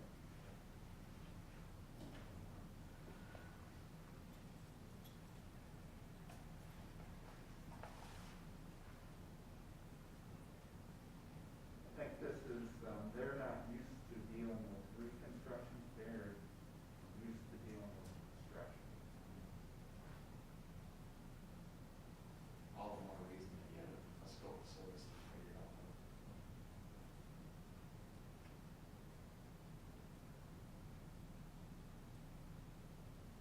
Is that a realistic number they're asking for? The 18.75%.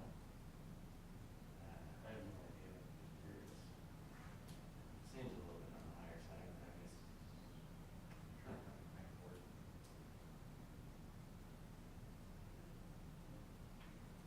And remember, I'm not anticipating it's gonna be this whole 2 million, because some of this work has been completed. And that's what we're gonna do on Thursday, and that's why I'm inviting you folks along, so that you see that we are actually talking about all the damage and what should and shouldn't be repaired.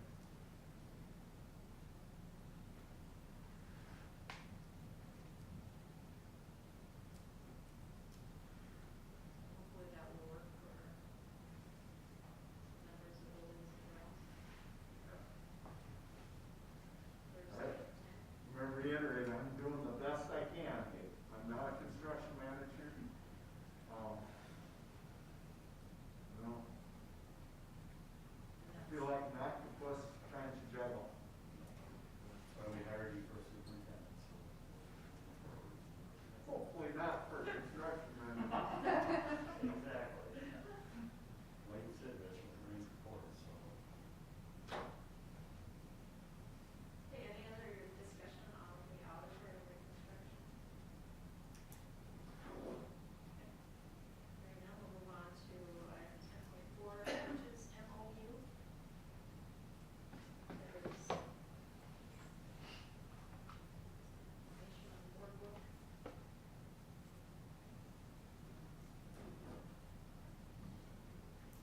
So that is not, that's not the path that you want to take. Okay, sorry, I was texting myself a note to send something. Sorry. This guy. Okay, so here's where we're at with the coaches agreement. They have voted on it, and it has not passed. I would like to believe the reason it has not passed, and my conversations with EMYME has indicated it's because not enough people have voted for it. That doesn't mean people are voting against it. A lot of people aren't voting because it does not impact them. They are not coaches or activities directors. All right? We have started football, and roughly, if we count the whole length of the season for football and volleyball, about half of the season is completed. Our tennis coaches and our cross-country coaches, their seasons are complete, and they have received their contract based upon that. What we're really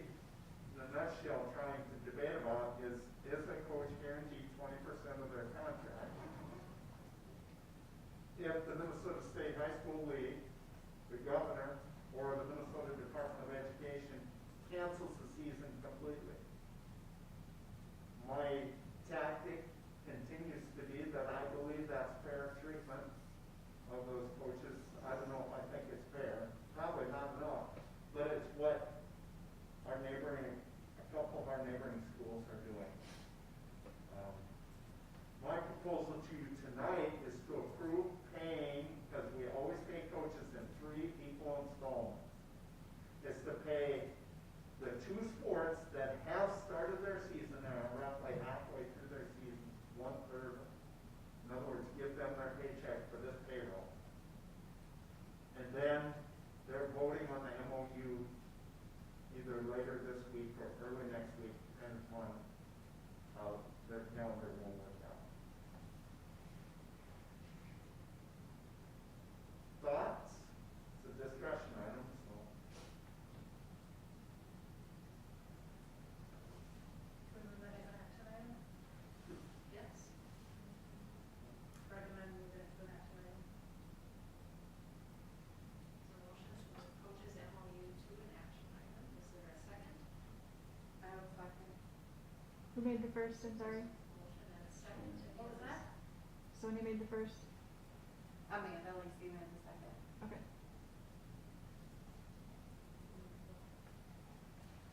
There's a motion and a second. Any other discussion on moving the coaches MOU to an action item? Hearing none, all those in favor say aye. Aye. Opposed, no. Motion carries. We can act on that action item now, the coaches MOU. So the action item would be to pay them 1/3 of their salary to football and volleyball. That's a good excuse. I will abstain. I will make a motion to, that due to the season being at its halfway point, that we pay our volleyball and football coaches 1/3 of their usual coaching salary. There's a motion, is there a second? Second by Lamont. There's a motion and a second, any other discussion? A point of clarification, this means we are not issuing them a contract. We're just agreeing to pay them 1/3. I don't know if that muddies the water, but that's why we chose to do it. Because without a contract, how do you determine what the usual salary is? Based upon what was the contract like. There's a motion and a second, any other discussion? Hearing none, all those in favor say aye. Opposed, no. Motion carries. Should be noted that Jeremy Cornell came. Yep.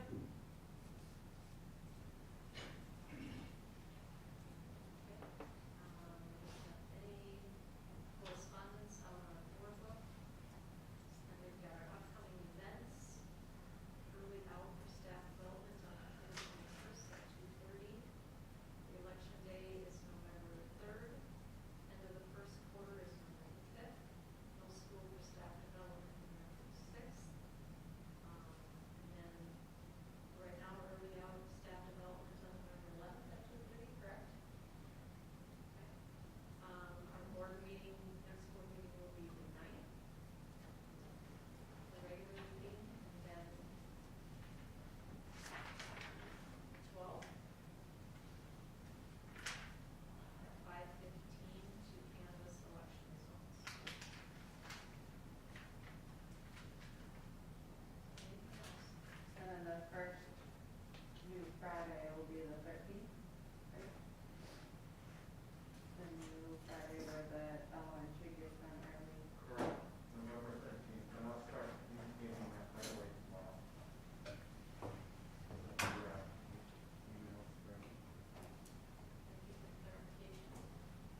So, there's nothing else that, So just for clarification, senior privileges, where did we stand on that?